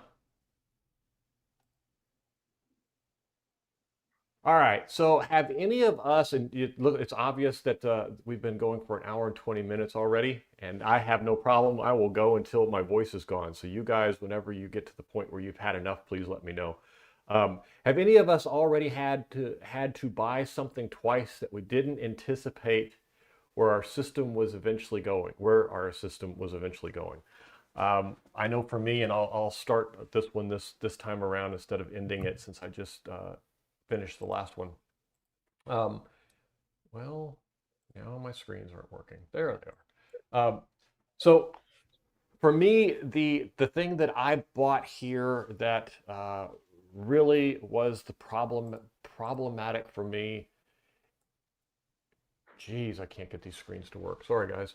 So for me, the big purchase that I had to make twice is going to end up being the inverter. I'm going to end up bouncing to a larger inverter because I don't want to run dual or triple 6,000 XPs to power my whole house. I'm going to have to either go to the 12,000 XP or potentially test some other inverter. I've used the LZ Power for some testing and stuff, which is also an SRNE knockoff battery, white label, black label, whatever you want to call it, which is a good inverter, but it doesn't have the core functionality that I like in the 6,000 XP, the AC coupling and stuff. And as you know, I've got a traditional grid tied Solar Edge system on my house that when the grid goes down, I lose it. But I've got 13 kilowatts of solar panels up there. and I want access to those when the grid goes down. I want access to those when the next hurricane hits. I want to look at my system and say I can run anything. So that's going to be my big one there. Of course, other things, batteries, I was pretty good. I started with 48-volt batteries, so I won't have to rebuy any of those. I started with my 6000 XP in my RV. So in my RV, I'm good. That's really solid. It's just in my home base system. I kind of thought that it would be easy to do that now because, and I don't think this is as much of my mistake as it really was just the industry transitioning to bigger devices, nicer devices, the 12,000 XP. If I remember correctly, when I bought those a few years back, we were looking at the 12,000 XP was in excess of $3,000, if I remember correctly. And now it's what, $1,899, I think, and the 6,000 is $1,500. I mean, there's like a $300 or $400 difference for twice the power and 3 times the PV. So that's going to be mine. Who else would like to answer? Talk a little bit about some of your screw ups. Oh, So there's a few of them. There we Oh, go. go ahead, Eric. Sorry, I had my mic on mute, so that doesn't help. Oh, I thought the audio had gone out, so I'm glad that wasn't the audio going out. I was That's like, the oh, old crap, now jarhead's he's lost brain. audio. It's just the old jarhead's brain that's gone out. But I wanted to answer Donald Hudek, I think is your last name. You asked if I had remote access to my cabin's electronics. No, I don't. But as for buying things, if I remember your question, buying things that you had to replace or upgrade, is that right? Because Yes, it- does my whole system count? NES already had to buy something twice because we didn't anticipate our system was eventually going where it was eventually going. Yeah. So I'll try to make this quick. My whole system. No, when I started out, I started out with the intent to have a system that would work pretty well for weekend use. And I started out with a 12-volt system. And I put in 615 watts of solar. That was going to be awesome. And then I put it 50 feet away from my cabin, which is really too far from a voltage drop perspective if you're running the panels in parallel, because they were 18.5 volts approximately per panel. So I put them in series with a PWM controller and then realized that doesn't really work. So I had to buy that Morningstar MPPT that could take all of that voltage and convert that correctly and not just shed everything above 18.5. And I had a modified sine wave inverter or square wave inverter and a battery charger, and wasn't too long. I guess 3 years later, I upgraded to 24 volts, just reconfigured the battery bank, but I started with 6 batteries, got to 8 batteries, ended up at 12 batteries. So if you want to know where my experience comes from outside of telecommunications, it's from making a lot of mistakes, frankly. But so I've replaced I replaced my initial inverter, my initial charge controller. I've replaced my entire battery bank two times. I scrapped 12 volts and went to 24 volts, and I would scrap 24 and go to 48 today if I found the right setup to do it, because I have some little challenges that I mentioned earlier. But so from a replacement standpoint, I would say that's the only things. I will say that there was something I didn't mention earlier. We were talking about things that you did that could facilitate adding more later. And one of the things I did when I built my system, which I don't see a lot today, is I didn't just put in combiner boxes. I also put in a main disconnect. So I have a Midnight Solar main disconnect panel where my shunt lives, where breakers for my charge controllers live, where my main battery disconnect lives, and none of that has changed. So the combiner boxes, the main disconnect, all that kind of stuff is still the original stuff that I had when it was 12 volts. And the only thing now I would say is that the main disconnect, I think it's a 250 amp disconnect, probably is a little big for what I'm doing. And if I go to 48 volts, it'll definitely be too big, and I could, shrink that down a little bit. But anyway, there you have it. We've replaced everything. That's my answer. That's your answer. Well, we'll see what Mike's got to say. This one's got me all curious, Mike, seeing your wall behind you, because you do such a beautiful job of mounting everything. I'm anxious to hear what you had to tear down and put back up. So there's quite a few things I would have done. Well, things that I'd replaced that essentially had to do twice. The first one was fuses. I had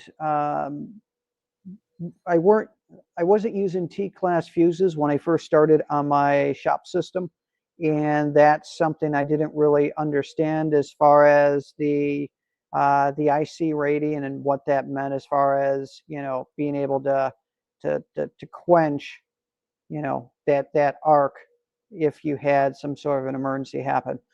So I had to buy fuses twice. Had to purchase thicker wire because initially what I put it on there, it was based on what I thought the system would need, not what the system was rated for. So for example, for the 12,000 XPs, you need to have a pair of 2-aught cable or a single 4-aught cable. And I think I started with 2-gauge cable. And I should have went with what the proper cable was. Doing 24-volt batteries in series parallel configuration to make 48 volts. Just put together a video. I'll be releasing that out on why that's a horrible idea. If you have a 48-volt system, use 48-volt batteries. Otherwise, you're going to have drift, and that's something that that I learned.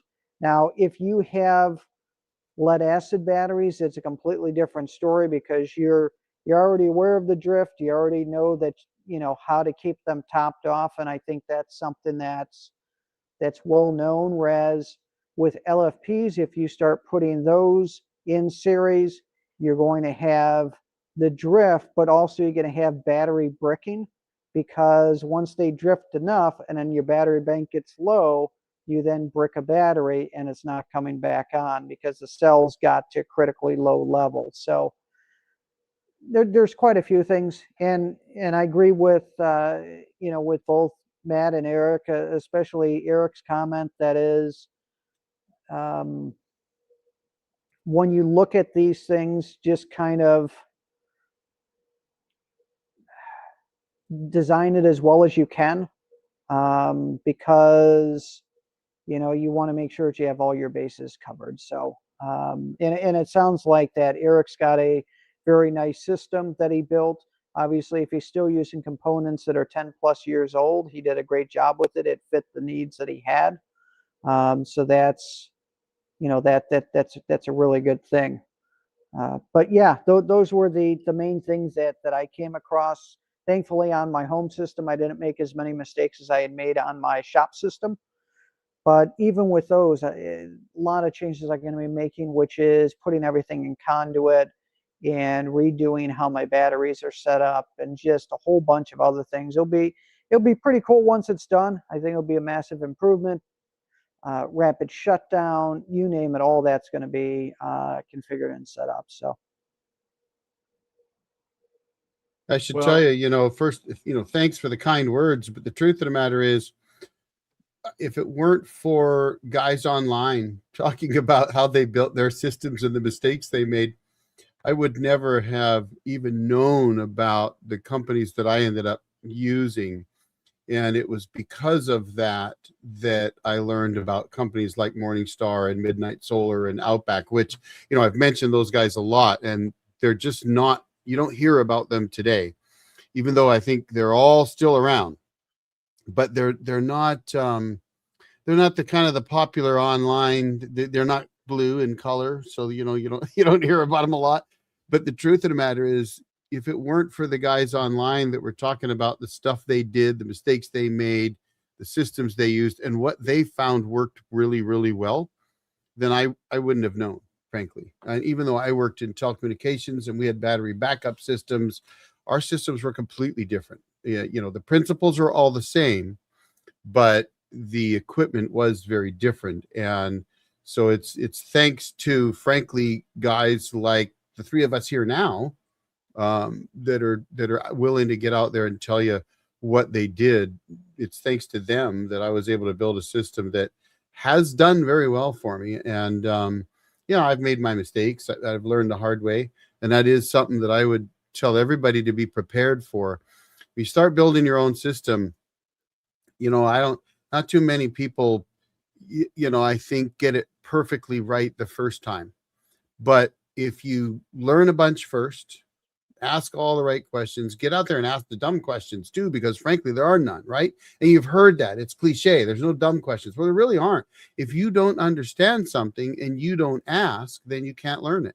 So you got to ask those questions. And that's one of the reasons why I always try to answer questions in the comments on my channel. As long as I can keep up, I try to do that. And that is because I know that I was that guy back in 2009, 2010, when I was trying to figure out how to build my system. I didn't know, you know, didn't really know much about inverters. I didn't know much about charge controllers. In fact, I knew nothing about charge controllers. I'd played with something I bought from Costco, you know, in 2009, the old 60-watt Costco system. And it was asking those questions. Hey guys, you know, what is this? How is this system working? What are you doing here? And it helps a lot. But I will tell you this: if you don't understand basic electronics, find an online course. Take an online course. Take something. Learn a little bit about basic electronics, because I think that's probably really fundamental. And a lot of people maybe forgot it from when they went to school, or it just wasn't something they really got into. But I did something recently on one of my videos, and I said, if you can jump start a car, you can do this. And I stick by that. If you understand electronics well enough to jump start a car, you can start figuring out how to build your own off-grid system, frankly. All right, so I got a couple of things. I'm gonna have to start making notes between you guys talking so I can remember everything I wanted to touch points on. So first one is, I want to make sure I get this out. I just posted a link to a free solar class that I'm giving away. I charge for it traditionally outside of YouTube and Facebook, but I want to give this to you guys. It will show you how, walk you through step by step. And it says there's an error. Did it not post? Well, let's try it again. Don't know what's going on with that, but there it goes. All right, so you can sign up. It's totally free. It will walk you through every step by step, if that's what he's referring to. There are other classes online that are much more basic and everything, but since he mentioned it, I'm going to go ahead and do it here. I've posted it a couple times on Facebook, so I figure you guys deserve it also. I think I gave it away at last live stream also. I just put another 100 copies of the class out there for free. Let me give you 2 examples of systems, and you two were talking, and it made me realize 2 big blunders I made when I got started. And one, I guarantee at least one other person on this live stream has ran into already, may or may not already know about it. When I first started building my solar system, I ordered a whole bunch of parts. I ordered my 6000. As you know, it was for my RV. I ordered a 6000. I ordered 3 batteries. I ordered a bunch of wires and connectors and lug connectors and everything. And when the wire came in, like Mike, I had ordered some 2-gauge wire. And I realized 2-gauge wire isn't going to be able to support the 6000 XP.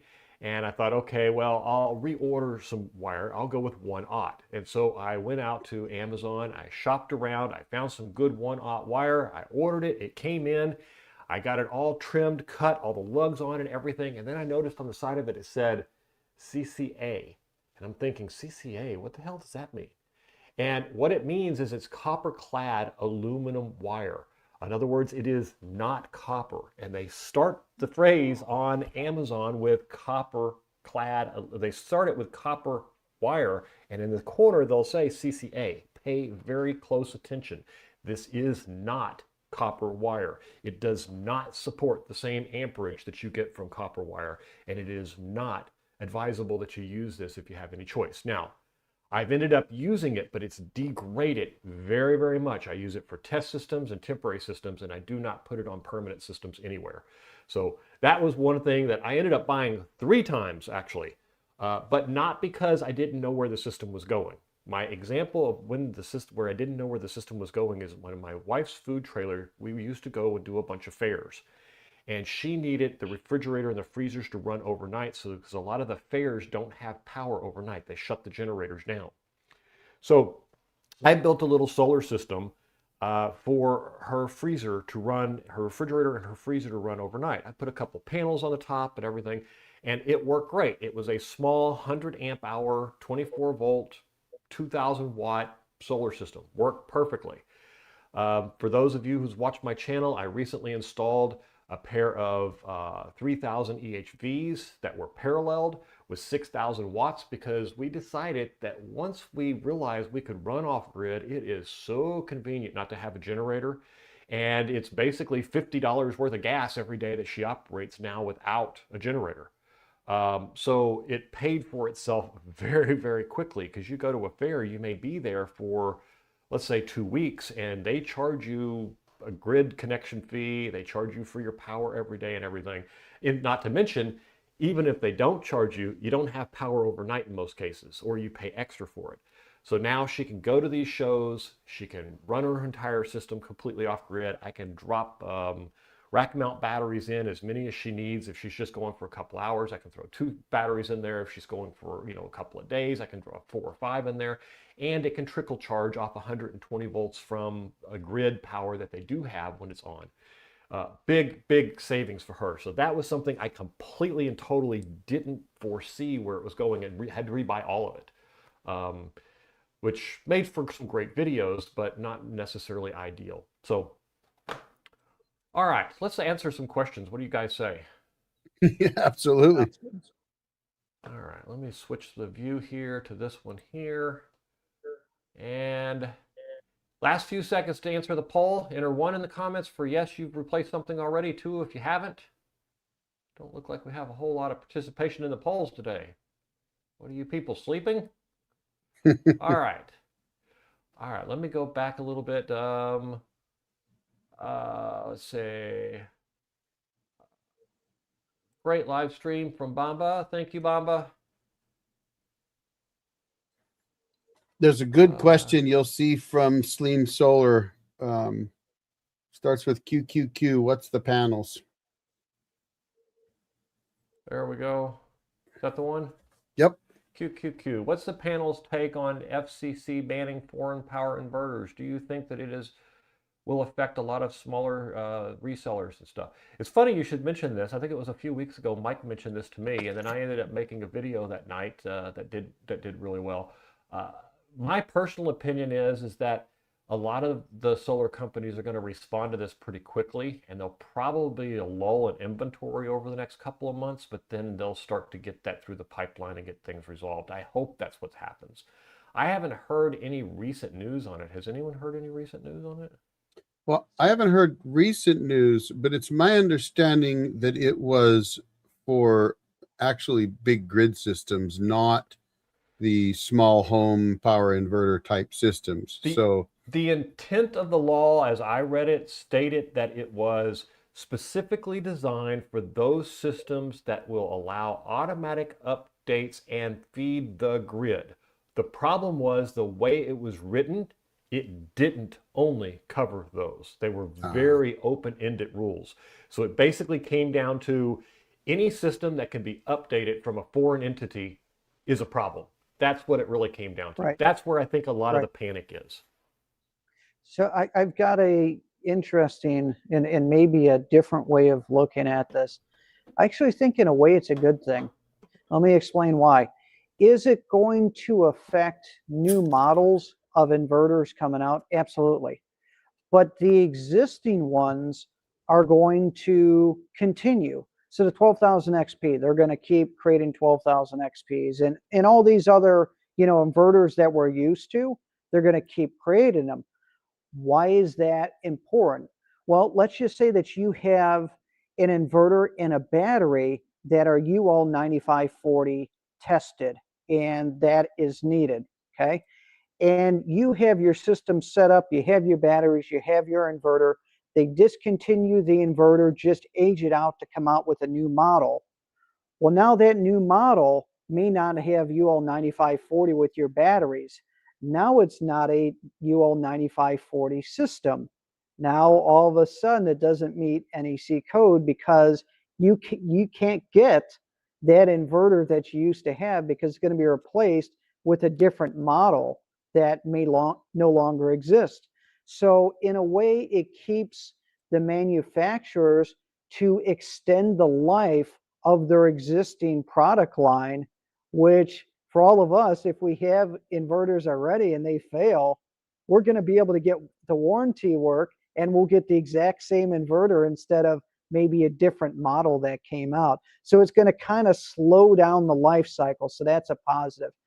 The other thing too is it's going to force companies to have to use components in the US. I believe it needs to be 65% of the materials need to be from the US. So it's going to move the supply chain back into the US, which I think ultimately there's some positives to that. I think EG4 is already doing that. They kind of, jumped the gun compared to a lot of other companies. Some of the other ones are going to try to catch up.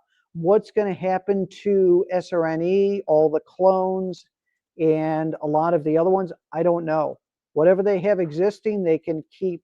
They'll keep out there, but they're not going to be able to keep switching inverters as quickly as they've been going through them, because you'll see one company and that company disappears, and then another company is opened back up, which could be the same parent company, and that's there, and they keep on doing this over.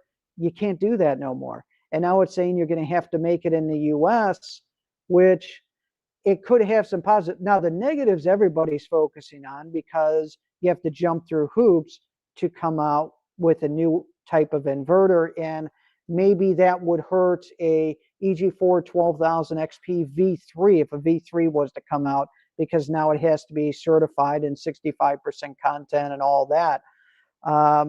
But the interest to me, I think in a way it has some positives to it and not just the negatives. I think you're absolutely right. I think it has some positives, but I think Eric is also right. The original intent before you continue, what was your poll question? Because one of the things that I forgot to mention about doing these roundtables is that we actually each have to put those polls up on our own channels. And I was like, oh crap, yeah. I didn't put it up for you. So let me put it up for my guys to answer here, because if they join from Mike's channel or mine, yeah, there you go. Have you repulsed anything yourself? That's okay. I'll get that. Have you replaced anything yourself? Okay, 1 second, guys. Replaced anything yourself? There you go. And then Mike, if you want to, I only have 3 spelling mistakes in 5 words. That's okay. So Mike, if you want to have any of your guys answer the poll, you have to go into your own YouTube. You have to go look at this live on your YouTube channel to put it up. It's the same way you give away memberships. If you do memberships, you actually have to skip over to another tab where you can watch your own live stream and do it there. I wish you could do it in StreamYard, but you can't. But for those guys that asked, so Curmudgeon and the gang, I have gone ahead and put that poll up for everyone as well on my side. So for me, I don't have memberships right now, and I think putting up the poll might be a little too complicated for me, switching back and forth, so I'm not going to try it. Well, I know we're getting a little off topic, so I need to let Matt go back to his point, but I used to do these all the time, and for those that don't know me, you might find this a little amusing, but I used to do it on a sawmill roundtable. So when I said I did sawmilling, I'm not kidding. All right. I don't know where we were. I don't remember where we were. FCC, inverters, whether it was going to affect the small time, off-grid inverter stuff, and then Mike was talking about what he learned. And I was gonna back up what you said. The way I read it, the intent really was focused on these giant solar farms being able to bring down our grid. It didn't look like it was focused on other than bringing back some of the supply lines and stuff, I think it was more focused on you go out to one of these solar grids, and if it's providing 2 or 3 megawatts of power to an area, and they can do a simple uh, firmware upgrade and bring down our entire grid automatically. That was where I see the real risk here. That's where I see the real problem being. Now, whether or not they fine tune that thing to alleviate some of us, but I'm with Mike. I think that it's going to end up being a good thing for us. It's just a matter of giving these companies time. It'll be interesting to see who responds first publicly to it. Who will be the first company to come out and say, "Oh, well, we're in compliance with the new law. We can release now." Because some of the ones that I had in my original list that were already compliant ended up not being compliant, not being as much, or all of their manufacturing wasn't done here, where they had plants here, but only 10% of what was supplied here came from those plants. So should be interesting. All Well, right. and I wanted to quickly add to I actually think it's a good thing. So, I mean, I think we can talk about what we think may or may not happen, but I do think that overall, from a grid protecting perspective, I think it's naive to think that somebody maybe wouldn't act nefariously, and it actually has happened, and that's why the law was kind of rushed in. And look, I'm not a big government guy. I don't like government for the most part. I think you need some. I'm more of a small government kind of individual, but I do think that if a foreign entity can shut down your grid, which has happened actually, yeah, it's probably a good idea to make it so they can't. So I'm with you. I'm not a big government guy, but when it comes to protecting what our country from another government, then that's what they're there for. Right. Let them do it. Right. Exactly. That's the point of this. Yeah. I don't need them to tell me what I can eat or drink, though. Oh, agreed. The interesting thing when it comes to it, any of the products that have, that's public facing, that you access from the web. So my background and what I do is I manage the cybersecurity team. So pretty much anything can be hacked. You can find zero-day exploit. There's been 4 different AIs that have broken out of sandboxes within the last 6 to 8 weeks and attacked other companies. Found zero-day exploits. They were able to break in. So having anything online, if it's based in the US or it's based somewhere else, anything can be hacked, number one. Number two, when it comes to critical infrastructure, we have so many things that are online with that could be accessible if you were able to find it through Shodan or something else. And essentially with that, yeah, we need to protect our infrastructure, because you have to worry about things like dams and water treatment facilities, and a lot of things that they just work. Having bridges that open and close when you want them to happen, Yeah. So those are things that the government should definitely worry about. And so I get it, kind of bringing this back to inverters. I get it. And for people that are worried about their inverters, to be honest, pull the dongles. They function perfectly fine. A lot of folks, they'll use third-party software to kind of monitor it so it doesn't go external, which is perfectly fine. I believe that Matt does that with his setup. The other thing too that you can do is just, if you built the system and you have enough capacity and everything is nice and smooth and well thought out, you can pull your dongles and not even think about it. I think Will Prowse said the way to judge a system is, do you have to think about it? If you have to think about the system, you have to constantly watch the system and look at this and look at this and tweak this and tweak that, then it's probably not reliable enough. If you can set it up to where you don't even... I call that set and forget. Yes. Yes. Forget. If you can get it to that level, that's a system. And even mine, I'm not there yet. Yeah. And we're talking about actually having to monitor it and watch it to keep it running, not for the fun of it, because we're all guilty of for the fun of it. Well, I don't even do it for the fun of it. Mine's been set and forget for so long.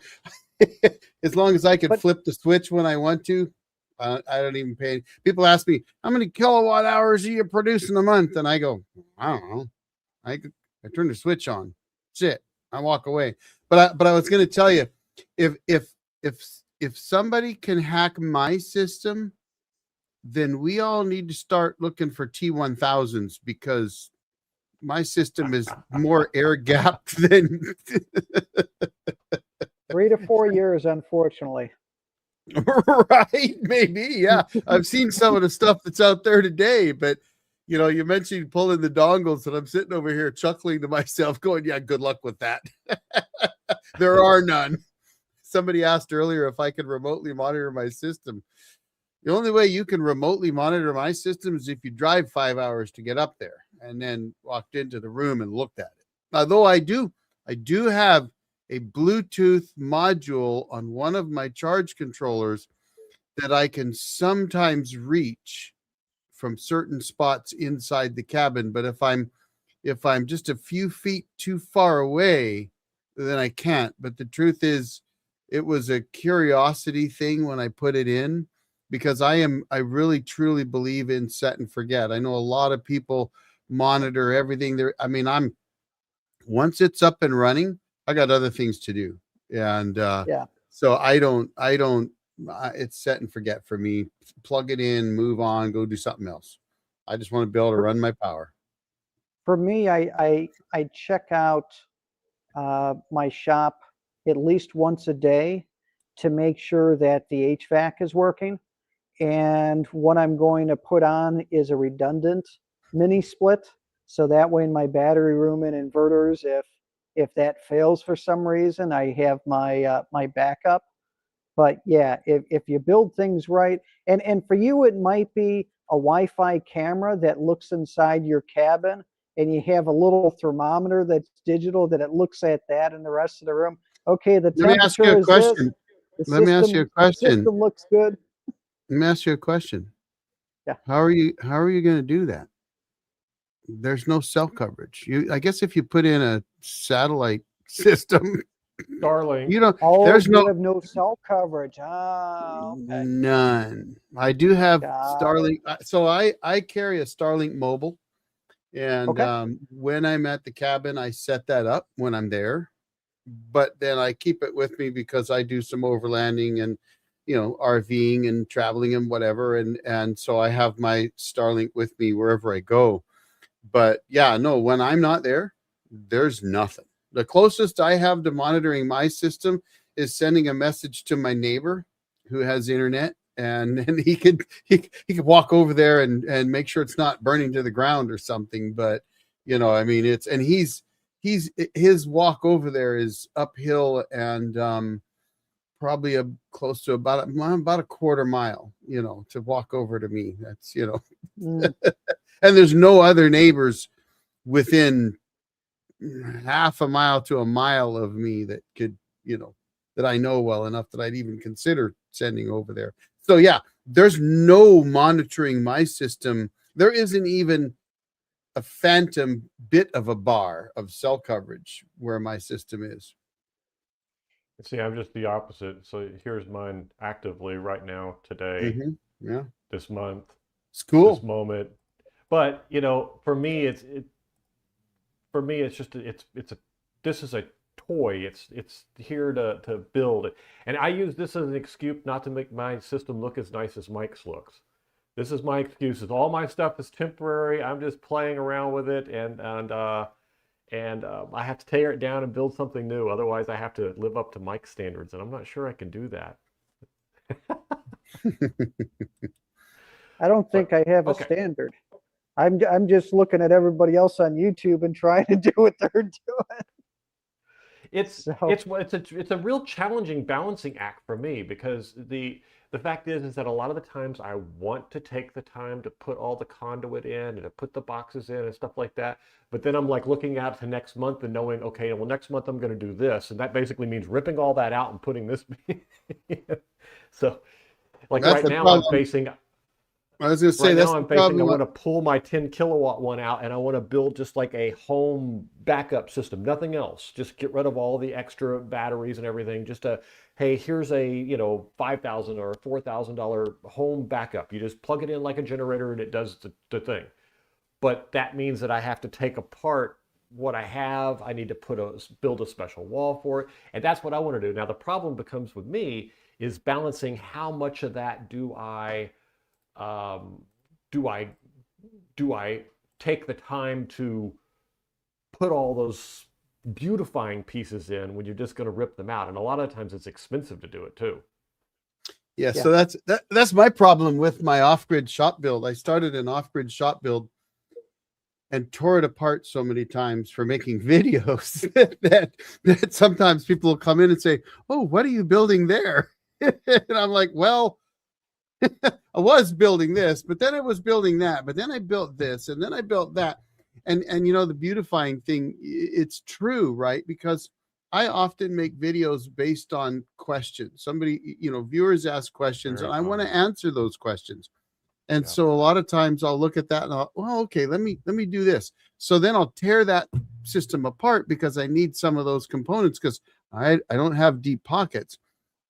So I need components to build this. So then I'll take them and I'll move them where my studio is, which actually used to be a planing and sanding room. That's kind of a funny story, but in any case, and then I'll build a system there.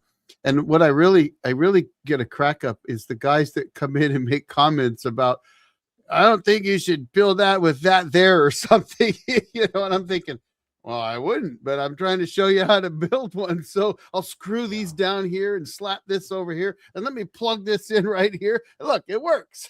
But I've taken up Yeah. saying there's a channel I watch called Ambition Strikes. If you haven't seen them, they're I a fun love channel to Ambition watch. Strikes. Yeah, great. And Yeah. they're not too far from me, actually. I mean, they're probably about 3 hours from me, but and he always says this is a what I'm doing channel, and I've started to try and mimic that because I realize, okay, I can show you how to do something, but I'm not going to build a pristine, perfect. First of all, don't ask me to build pristine anything because I'm not that. I am the bull in the china shop.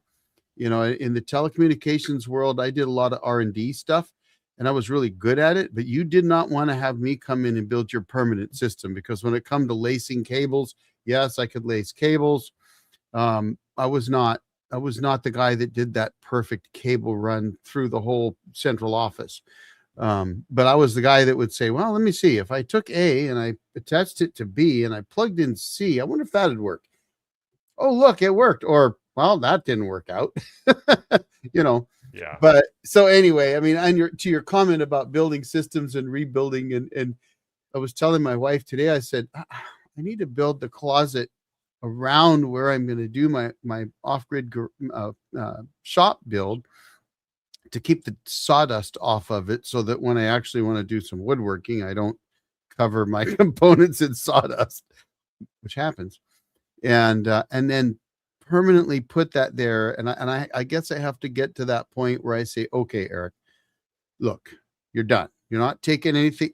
I have HardieBacker board on the wall that must have 50 holes in it because I've screwed things into it and pulled them off and screwed things in and pulled. And I'm like, I'm gonna have to take that off and put a new piece up and rebuild the whole thing. And then it better stay that way in the future.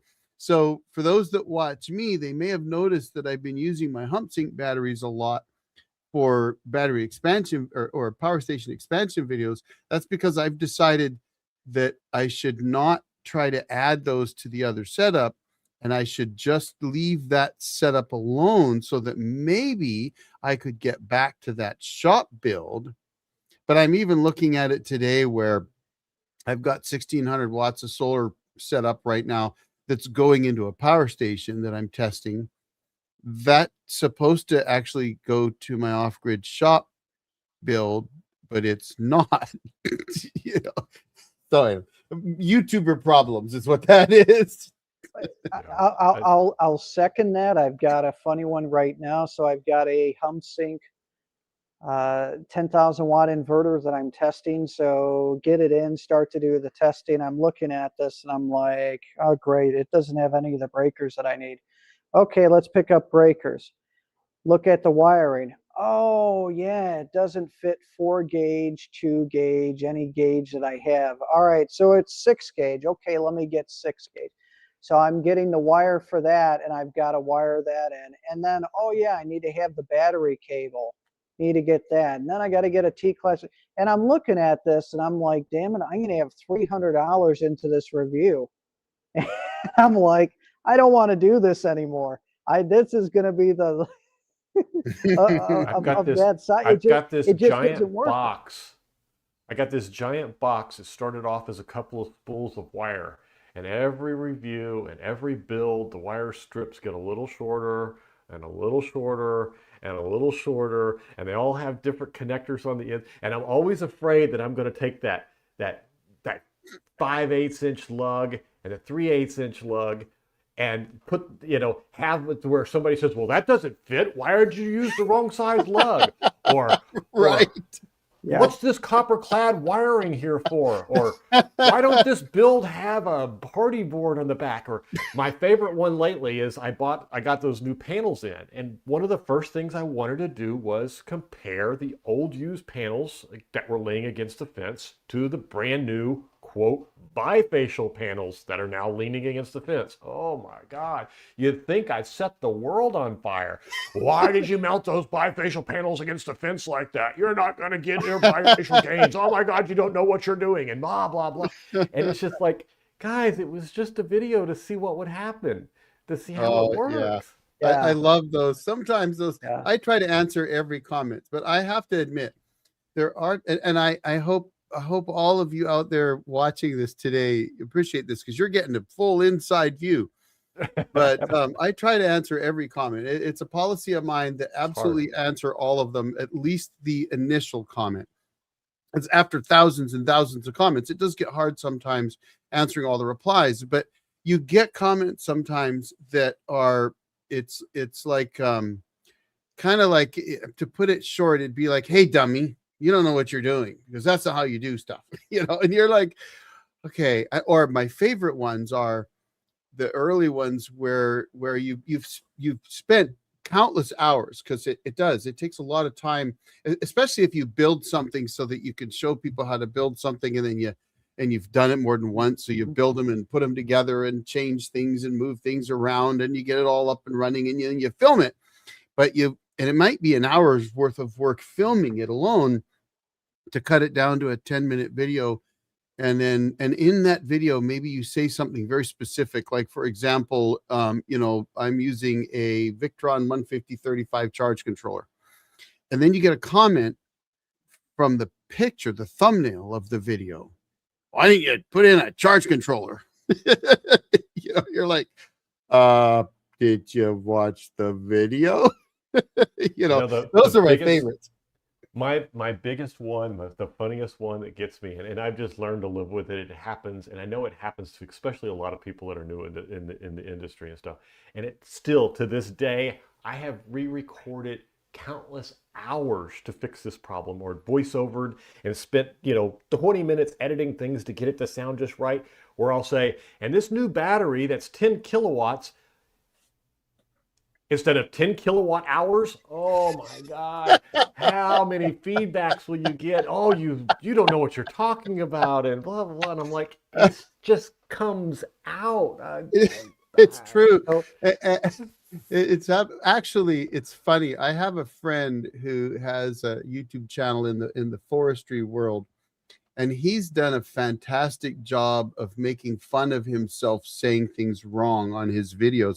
He doesn't edit them out. I try to edit them out, because I think when you're doing more technical videos, you try to get it right. But I was doing one the other day where, in fact, I think it's my video that's new yesterday, but where I think I was trying to say something like condition, but for some reason I was saying something else, like I can't even think of it right now, but another word. It wasn't the right word, but it got stuck in my head. And so, and I actually I even re-said the whole thing, I Right. recorded And one then 7 times last week and still didn't have one that was right. and I'm sitting there editing away, and I went, really, really, like you Yes, did it really. again. So I So just I cut it out. Just went snip, throw that part of the video away. I just had one that I just recorded, and this is for an eco-worthy 314 amp hour battery. When I was talking with eco-worthy, it's supposed to be a 300. So in the brain, 300. And I'm thinking it's a 300 that I'm reviewing.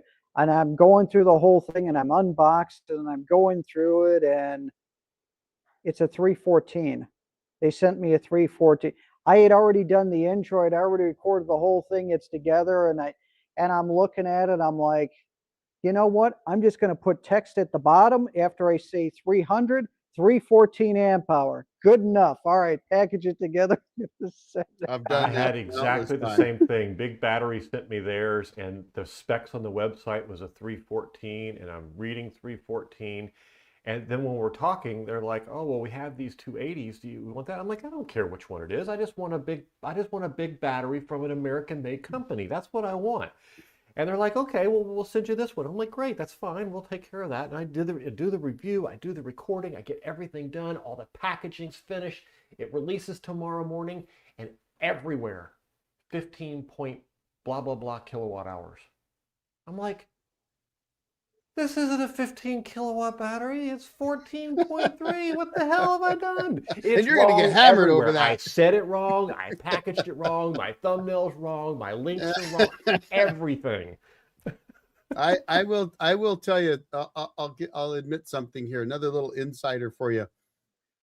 I will often, if I'm going to do an unboxing, which is very rare for me, I don't like to do reviews, frankly. I do them, but I always, as I've told my audience, I always have a reason for doing a review. For example, if I review an inverter, it's actually because I want to do something else with that inverter that might let the magic smoke out. And so I do the review first so that the company will send it to me so I can then let the magic smoke out. But one of the things I've taken to doing is if I'm going to do an unboxing, I will actually do that first. And so I will turn the camera on and I will pull it out of the box, look at it, talk about it, go through the specs, that kind of thing. Then shut the camera off, move it out of my way, and do the intros and the outros afterwards, because I've run into that kind of thing so many times where I've realized you just don't really know, and sometimes it's easier to do that part first. Or one of my examples would be, I'm known for doing a lot of power station hacks, and for me those are unscripted, and so but I know that I need to introduce what I'm doing at some point and explain it all at some point. But my usual method of doing that is actually skipping all of that, going straight to the hack, doing the hack itself and getting it completely done, and then going back and doing the intro. So, when you watch the video, it looks like I sit down and I'm going to say I'm going to go do something, and then I go do it, but it's usually the other way around. And it's just because of that kind of thing, where it's just sometimes easier to try and do it that way. Because I've done it. We've all done it, obviously, countless times, where you think you're going to do one thing and then you find out later it's not. Yeah. And hey, on YouTube, everybody knows you're supposed to do the title and the thumbnail before you ever do the video. Uh-huh. So Who you does do that? I do. I do it before, and then I go back and fix it after. exactly. That's exactly right. Oh, good Lord. There were some good. I did see a question or two in there, so I should let you get back to going through All those, right, because I did let's see answer a some. couple questions real quick. I'm just going to go through some of the QQQs. If you've got a question, just put in a QQQ. I probably missed it, but I'll get to the ones that are labeled QQQ. So here we have, what do you think about low frequency inverters? I honestly don't have an opinion one way or another. I know the high frequencies have a tendency to not be as robust on the big surges and stuff like that. But to be honest, I don't think the technology is so far behind now as it was originally. I know, Well, I have Eric, lots you of have. experience there. I will tell you that going back 10 or 12 years or 15 years, the pure sine wave inverters, pure sine wave inverters definitely did not have the capacity to peak at the potential draw that induction loads or startup loads could require. And that actually is the case today. If you look at most high frequency inverters, which is almost every inverter you're looking at, unless you know you're looking at a low frequency inverter, you will see a common theme. And the power station world, super common. 2000 watt inverter peaks at 4000 watts. Anytime you see that, you're looking at a high frequency inverter. And the challenge with those is that an air conditioner that's not one of the newer inverter air conditioners, or doesn't have a soft start, or table saws, compressors, planers, water pumps, so that they're notorious for this, they can draw anywhere from 4 to 10 times their running amps at startup, right? So to get that pump running, if you got a pump that runs at, say, 1000 watts, it can potentially draw 10,000 watts at startup. So you have to understand. Now, most of them don't, to be fair, most don't, but you have to understand that if you're running something that has a major startup load, like an old window banger air conditioner, then even if it's only drawing 4 times what it would normally draw, if it normally draws 1000 watts at run, maybe it only draws 4000 at startup, but you try to start it on a high frequency inverter that says it can peak at 4000 watts, but frankly can only do that for a millisecond or two, then you absolutely have the potential of damaging that inverter and or the equipment that you're trying to run.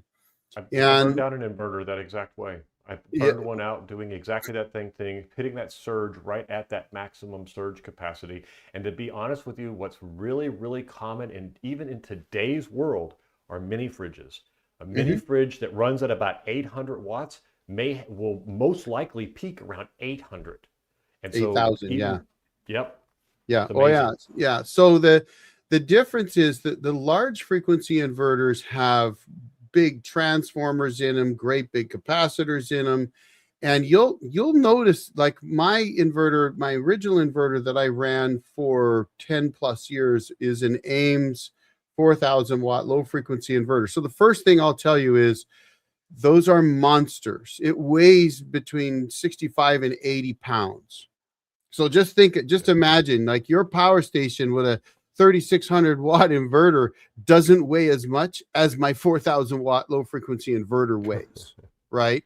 Yeah. But that's because of those heavy duty components. However, those large frequency inverters, you'll see mine is a 4000 watt inverter rated to peak at 12,000 watts. And it can peak at 12,000 watts for something like 30 seconds or something ridiculous like that. I don't even remember what it is because it's so long ago that I bought it, but it's an extended period. Do you know on those Ames, those Ames ones? I've got a guy I'm working with who has one of those, and surprisingly, he's having surge problems, and it's a 6,000 watt 48 volt system, and he shouldn't Low frequency? Yeah, and it's one of the Ames, which is what surprised me, because usually you get those and you don't have to worry about that surge. But he's having issues where some of his devices, now he did find one refrigerator that was damaged by some lightning or something, and that one was peaking way above it, but he's still having the issue, and I'm wondering if maybe How old is the what is the inverter? life expectancy of it? Well, it's about 7-8 years old. So if it's a 7 or 8 year old inverter, I would be surprised that it has That's trouble. what I was too. Because those Ames inverters are darn near bulletproof. I have fried one, though it was a modified sine wave, not pure, and it was a high frequency, not low.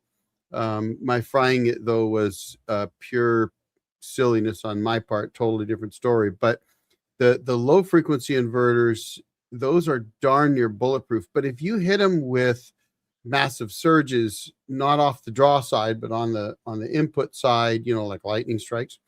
There are things that could cause damage to them for sure. Or he could have one that's just maybe it's a fluke. That one, something about it isn't quite right. But honestly, those things are, I mean, the big transformers and everything they've got in them are massive. And I frankly would call Ames, because that's an American company. Now, they don't make their inverters here in the US.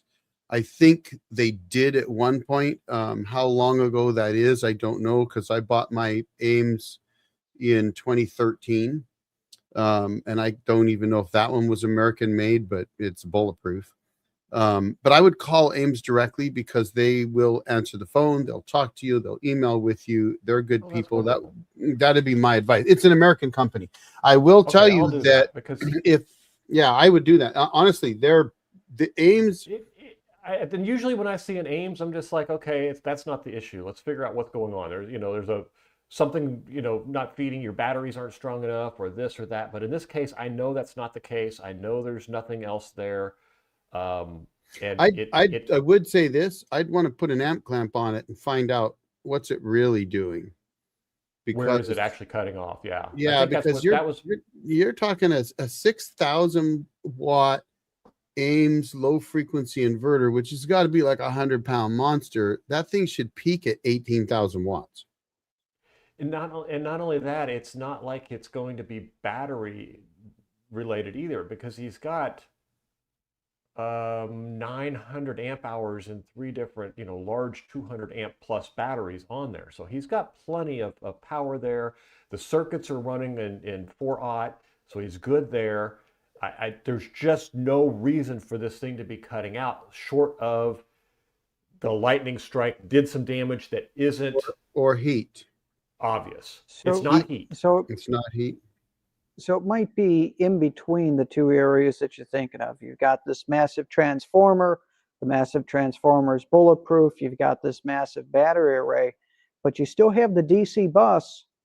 That DC bus is going to have a lot of capacitors in it for the DC. So you could have a leaking capacitor. You can have, a MOSFET that's having problems.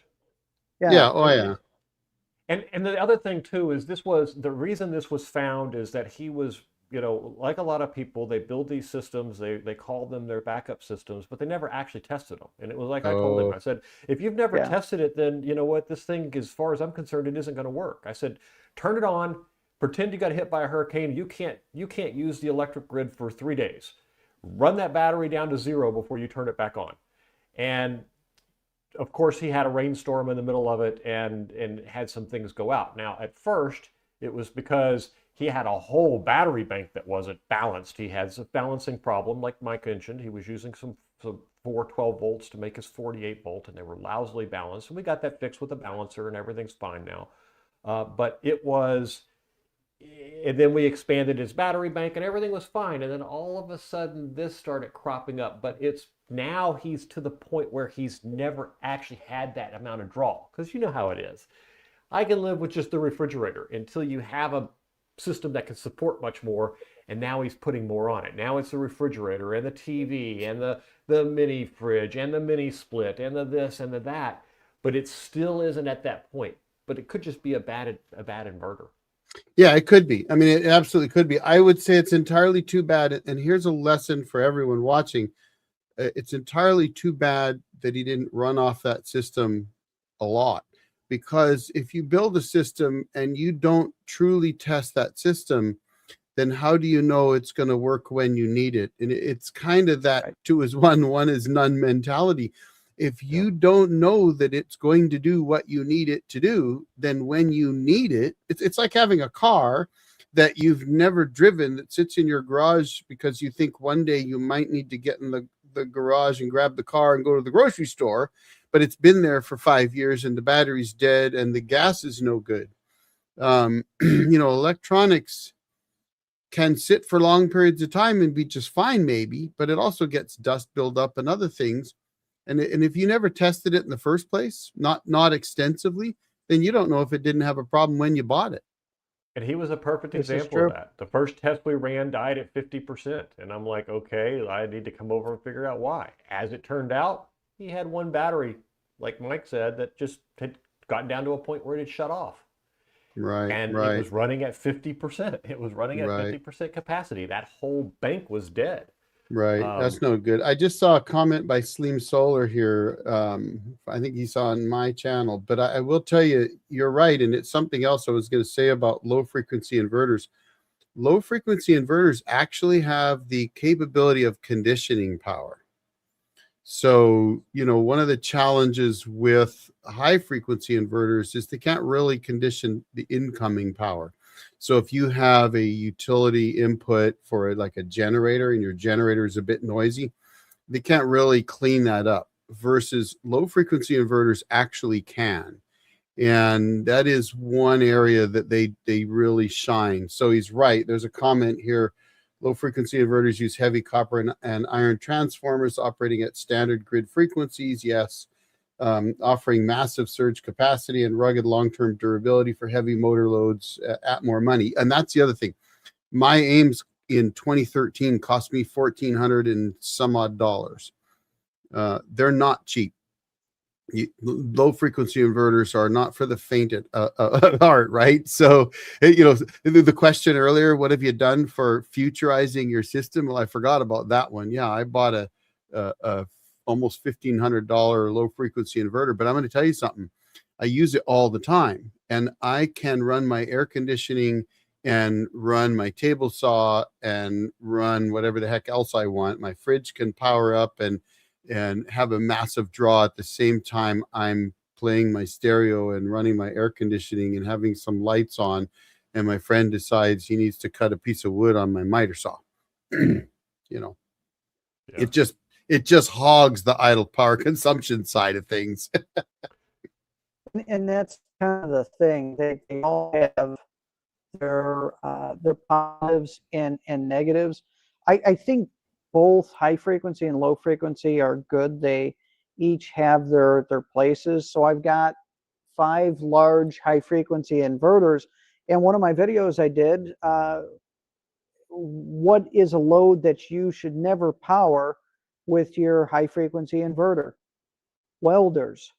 If you have like a 50, 60 amp welder that's going to pull 50, 60 amps, when you strike the arc, it's pulling a much higher amount, and it's not for a millisecond. It's pulling a lot. So I have a Ames knockoff low frequency inverter on a cart build that I SGP, did. SGP. Yep. And They stole essentially it from with that, Ames. yes, they did. They did. And essentially with it, I can power my welders with it. Now for my house HVAC and for my well pump, I do have, devices in front of it that lower that inrush current to make it easier on the inverters, so the inverters last longer. So that definitely helps the inverters. High frequency can last as long as low frequency if they're taken care of, and you're building in that excess capacity that you need.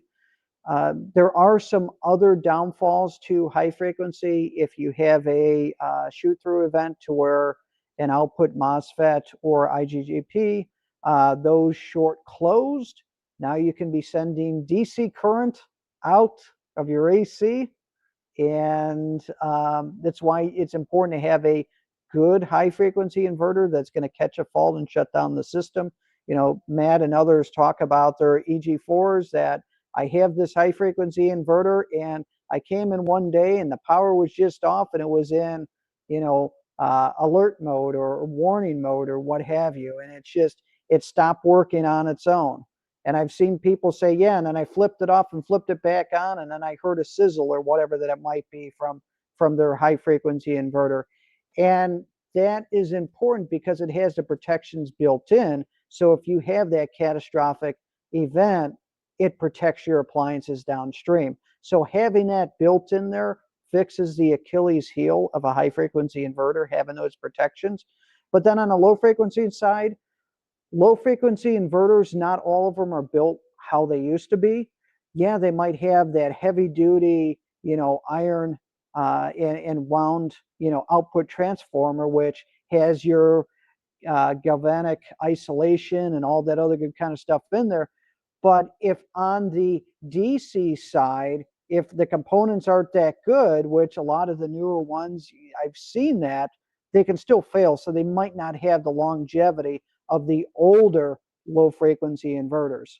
So that's an important thing as well. So I think they each have their own area. I think you mentioned, Eric, that there's a higher idle draw with the low frequency inverters. So, having the right inverter for the right situation. But I think they're both good. I have both. I think they're both good. I kind of frown upon when someone says this is the only way to do it. You must have high frequency. You must have low frequency. There's pluses and minuses to both. You just need to use it in the right situation. Right. I think Absolutely. that's the important thing. Is it's just like we were saying earlier with power stations and that there is a right situation for it and a right situation for both. There is no one size fits all. If you've got those heavy, big startup loads, then yeah, that makes sense. But you're going to suffer on the idle consumption side because of it. If you've got that low usage, little trickle usage here and there, then you're going to not want that low frequency. You're going to want the high frequency because the idle consumption is going to be more friendly. There's not a single perfect solution here, is what we're coming down to. Well, there I'm is. gonna move us You on combine to the them next both. Combine, yes, you're going to There be you doing. go. Put both of them in use. All right, let's move on to the next question on here, which is a good one. Is on battery hacks. Why must the chemistry match the batteries? I can connect a 48 volt through solar input and not expansion port. Why? Anyone want to take a swing at Well, that? so, I see this a lot, and I see two things here that I think have to be addressed. Chemistry is one of them, and there are a Yep. number of issues there. But before you get to chemistry, I think one of the things I've been thinking about this a lot lately is that you really got to understand the difference between a solar input port and a battery expansion port, because those are two very different things. And I actually get a lot of times I get a question, I'm not charging this way, or I want to charge this way. And that usually tells me that you're not quite understanding what those two ports are. So the first thing I think to answer that question is a solar input port is just like it sounds. It is an input only, meaning that it's designed to connect solar panels to charge up your power station. That's all it is. And we are talking a power station here. And those solar inputs are actually MPPT charge controllers, so maximum power point tracking charge controllers. It's just a circuit board inside the power station itself, and they build whatever kind of port they want. It could be an Anderson plug, could be barrel style, 5525s or 8 millimeters or whatever, or XT60s, 90s, doesn't matter. It's all the same thing. It is just a way for you to connect solar panels to the charge controller. Now, guys like me that come along and say, you can plug a battery in here, are telling you that because, well, you can, but you have to understand what you're doing. You're actually transferring the power from that battery to the onboard battery of the power station by using that charge controller. So essentially, you're saying, well, since it maybe the maximum voltage on that charge controller is 60 volts. Since it's 60 volts, I could take a 48 volt LFP battery that's really, fully charged about 53.7 volts, and I can plug it in there, and the charge controller is going to think that's a solar panel, and it's going to start drawing power off that battery, right? And until the battery, of course, drops to a voltage that's too low for it to do that. But it won't charge that up. The only way to charge that battery is to hook a charger up to it, or a charge controller and solar panels up to it, or something of that nature. So you're really extending the power station when you do that by transferring power from one battery to another. Okay.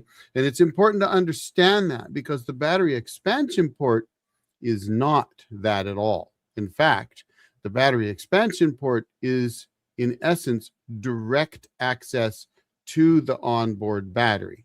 It is as if they took two cables, a red one and a black one, and they bolted those down to the battery terminals on the onboard battery, just like on your car, and then stuck them out the side of the power station and said, here, you can connect up a battery to this. And there's a big difference because one has circuitry involved. It has an actual computer brain that says, I'm going to take this power coming from the solar panels and I'm going to adjust it so that it's the correct voltage, and I'm going to have the correct amperage that I can charge up this onboard LFP battery and make sure that it does everything it needs to do. It's going to equalize all the cells and all that good stuff, versus a direct contact to that battery. And this is the key here that you've got to understand. If you're using an expansion battery on a power station, then you are directly adding that battery to the onboard battery of the power station. And you're not charging it up. You're actually expanding it. You're taking one battery. Now you have two or three or four or five that are all connected together in parallel, positive to positive, negative to negative throughout the system. And so you're not charging it. But what that does mean is that the onboard solar input MPPT charge controller can charge both the onboard battery and that expansion battery that you just added, just as the charger on that power station, if you plug it into utility power or a generator, can charge both as well, because they're all tied together. And I think it's really important to understand that. And I'd love to answer the second half of this question, but I've gone on so long already. I'm going to let the other guys answer the second half. But I hope that helps, because it's really important to understand these are two very, very different things. Okay, Matt, there you go.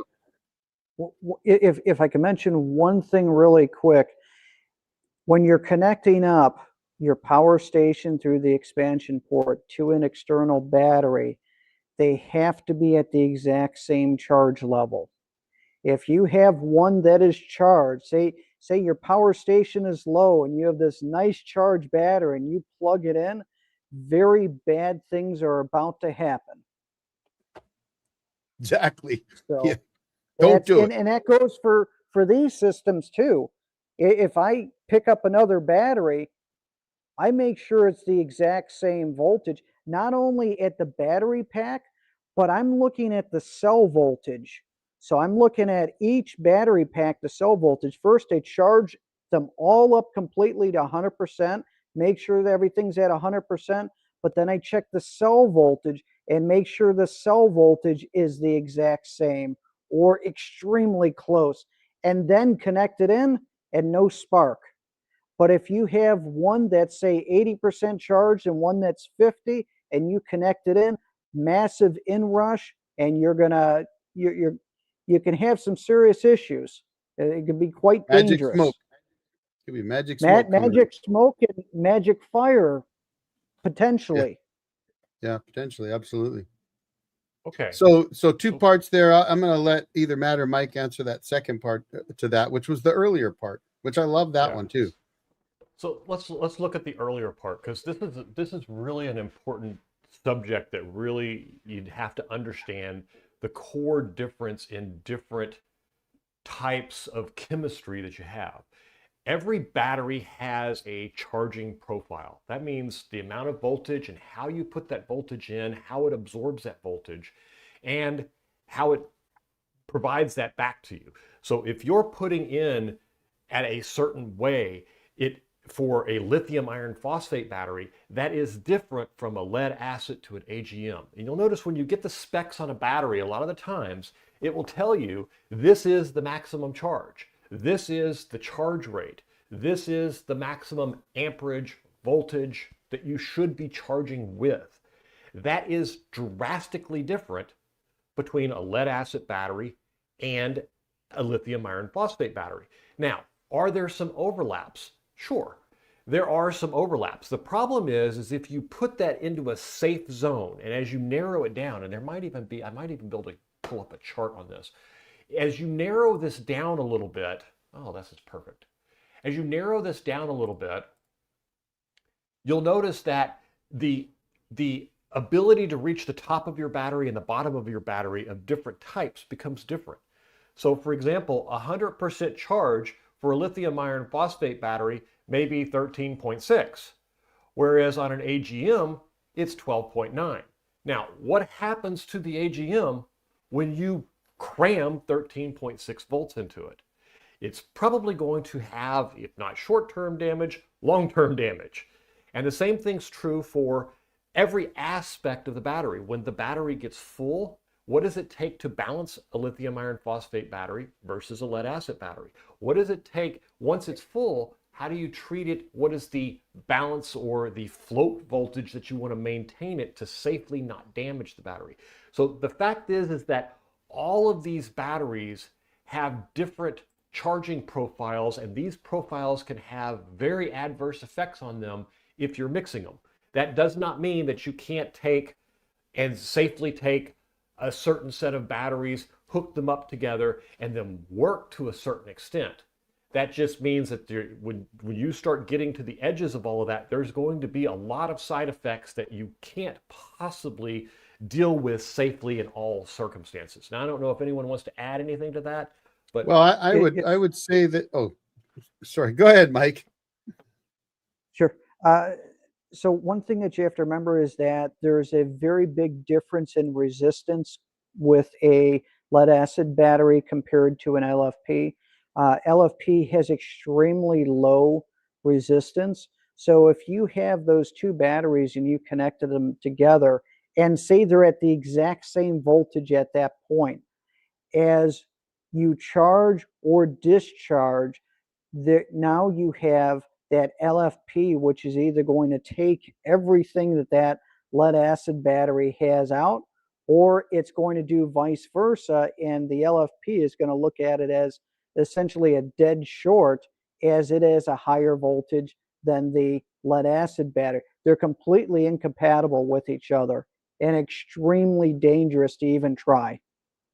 Yeah, and I would add to that.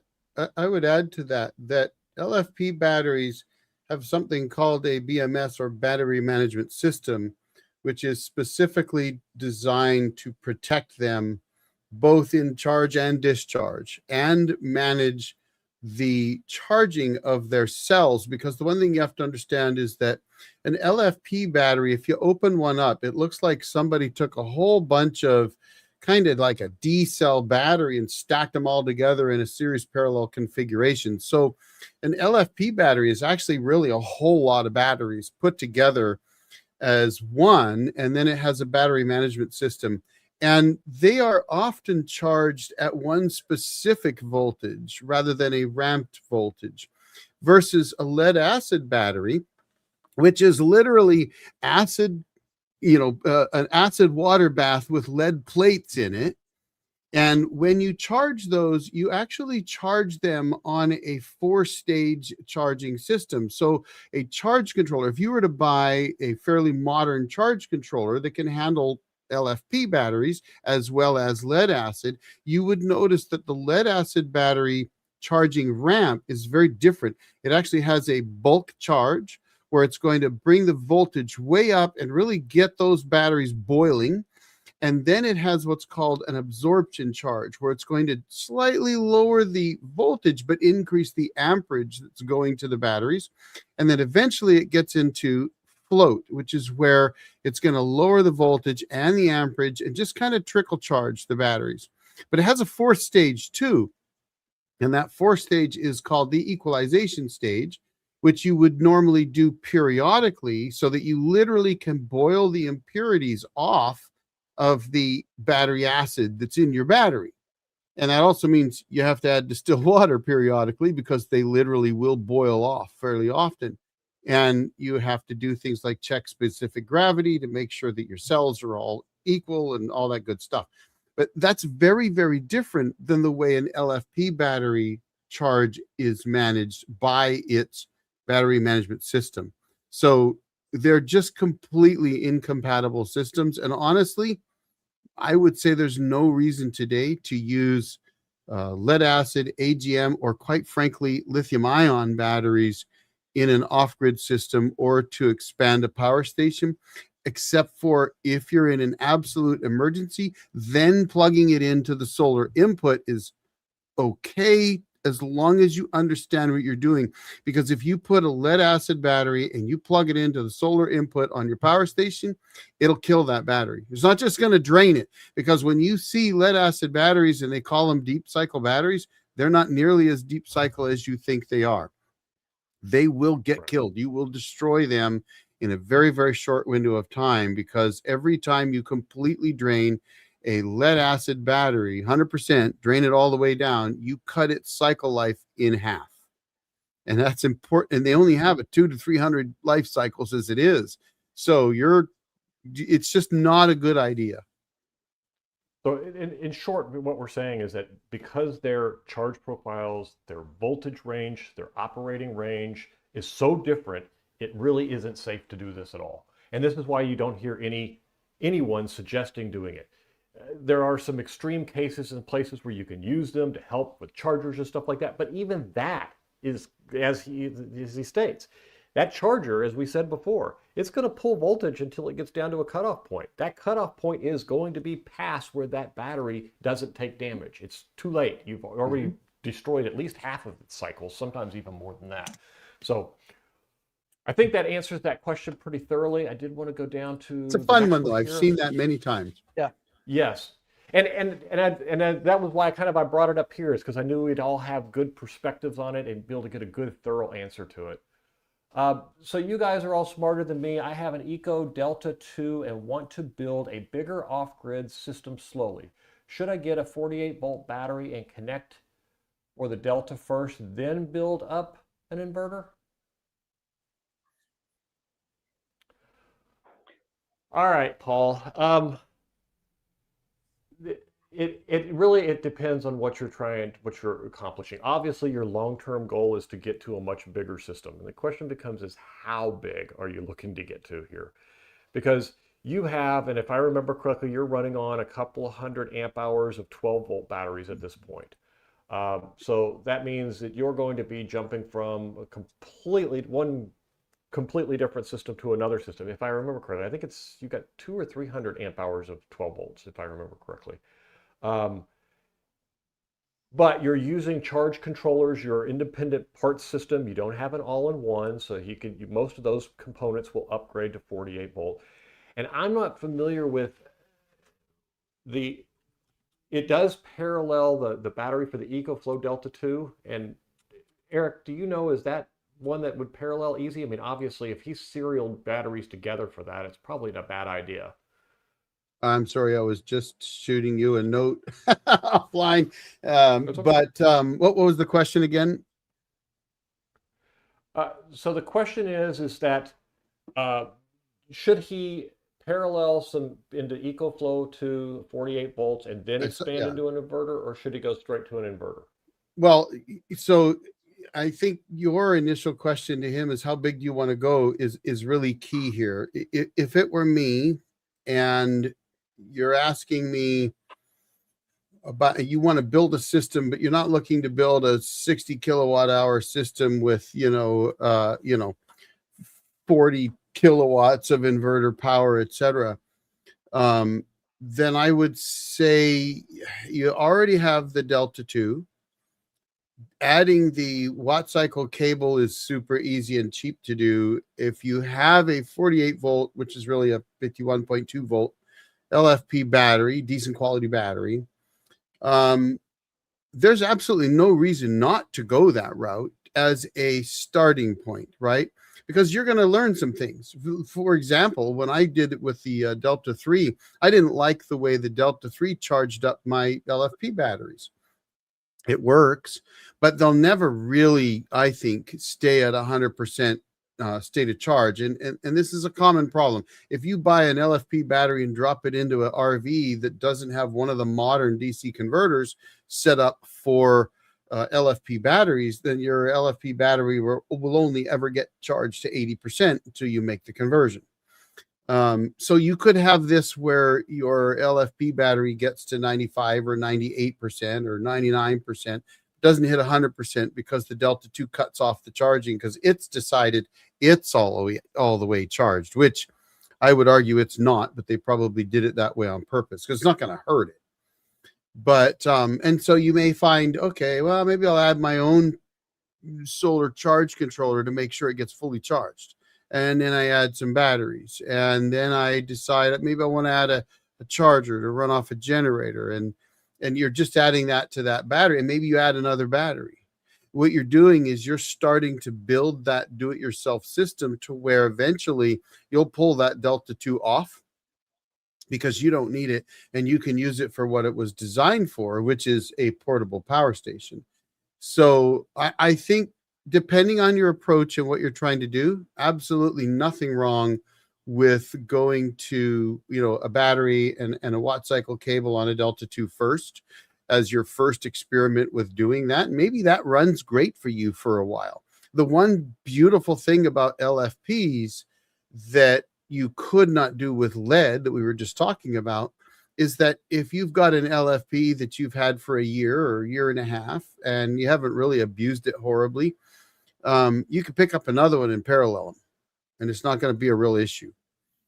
Versus lead, you couldn't do that. So, if you bought a 48 volt LFP today and put it on your Delta and you ran that for 6 months or whatever, and then thought, I'm going to get another one and I'm going to put an inverter in too. You could do that. So it's 6 to 1, half dozen of another. I have no problem with doing the cable on the Delta 2. You might find you run it like that for 2 or 3 years, or just get an inverter and go the other route, but you already have the Delta 2. So if it's a monetary thing, you got the Delta 2 now. Wouldn't hurt to do an upgrade on it first. That's my take. Yeah, I agree. I would say if you went to 48 volt battery and cable route, make sure that you get a battery that you would have put in your system if you were to build it from scratch right now.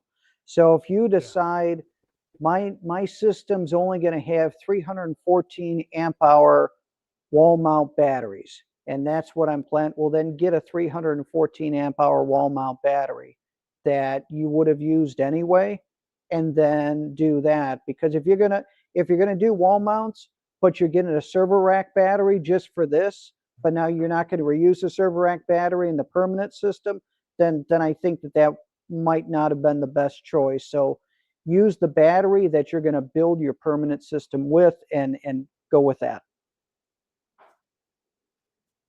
Great Totally answers agree. all the way around, and totally agree. In other words, the short answer on the advice is buy the battery you plan to use in the future, and then there's no problem hooking it up and using it that way until you get to that point. And that way you're prepared for it when you get there. And that brings me to, I know we're got about 10 minutes left on the live stream, so I want to get this one last big question in, which I hear all the time. And this is, what is one solar component that we would tell the viewers to buy big enough the very first time? In other words, what is something that's very expensive or that you just think is too much problem later on to upgrade or change? What would it be if you only could pick one? What would that be? Keeping in mind that, like me, the market changes. So I would have to say, for me personally, I think that we're going to go to the previous answer, which was the battery. If you're going to buy something big enough the first time, and I don't mean you have to buy the whole bank, but don't buy, like Mike said, don't buy a rack mount battery if you plan to go wall mount. Save a little longer, get the wall mount right. Don't get it from Walmart. And don't get it from Walmart. Because that's what I think you said at first.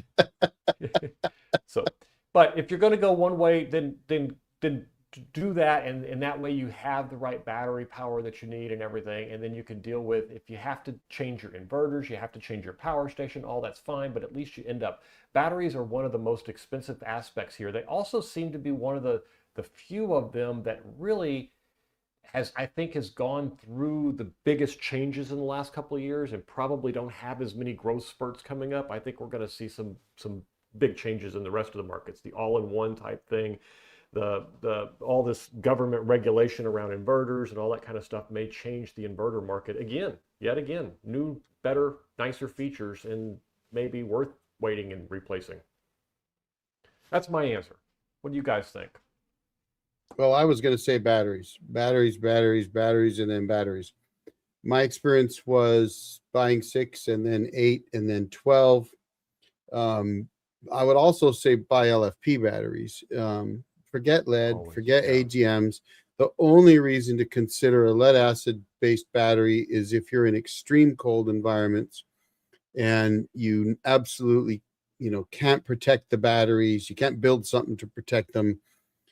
Then maybe you could still go that AGM route. I do have viewers that are up in northern Alberta and places like that where minus 50 degrees or 60 degrees is absolutely possible. And if they leave their facility or their cabin, whatever, for a week or two at a time, it could cause some damage. But truthfully, it could also cause damage on lead batteries too. So don't kid yourself. But I will tell you that you're not going to have too much battery power. And when you think you figured out a system and you need 10 kilowatt hours of battery power and you buy that 10 kilowatt hours, you may soon find that you should have got 15 or 20.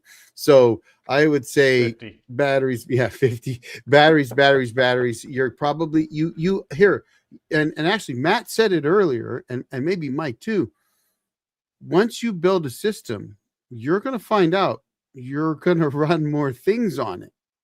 I mean, And not because you enjoy wasting energy, just No. because there's things you can do when it's free that you wouldn't do normally. I know Or that people you that do burn off excess naturally. power heating their pool.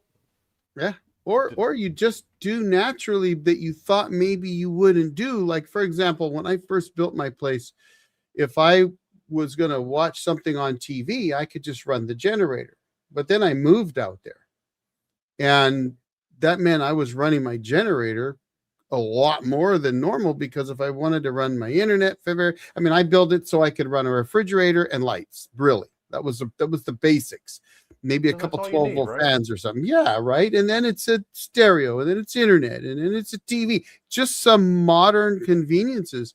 But I mentioned earlier I run an air conditioner in the summertime, because by the time I built my system, I had put enough power in, enough battery capacity, I should say, that I could not only run that and not worry too much if the sun dips behind the clouds, but if I wanted to, after the sun goes down, I want to run my air conditioner for another hour, I can do that. If I want to watch a movie for a couple hours with my wife, we can do that. And there's no worry. If I want to run a coffee pot in the morning, and I actually still use a propane basic camp coffee pot. But if I want to hook up an electric one, I could, and you will start doing that. You will push that system. I killed my first battery bank twice. And then when I built the next one, I swore I wasn't going to do it. And it lasted me 8 years, golf cart batteries. I went 8 years on my second set of golf cart batteries. And then I killed them again. I mean, by kill them, I mean completely drained the system out. By accident, but it happens. And I can't stress enough today, one LFP, if you don't go with lithium iron phosphate batteries, you've got to have a good reason not to, because their cycle life is 20 times lead. And too big and bigger. At some point here, very, very soon, my suspicion is that we'll start willing batteries to people. Could be. Yeah. You buy a 200 kilowatt hour battery and you will it to your children because it will outlast you. Go ahead, Mike. So I'm going to have a different outlook. I know both you guys said batteries. I'm going to break against the herd on this one, and I will 12,000 say XP.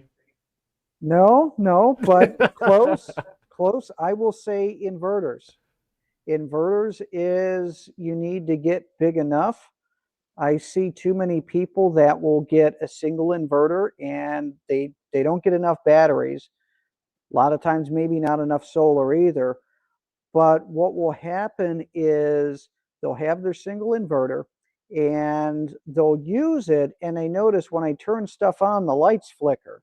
I turn on the AC, the lights flicker. I turn on this, the lights flicker. I turn on that. And what's happening is they are stressing the heck out of that inverter, making it try to run a whole house off a single inverter that's not large enough to do so.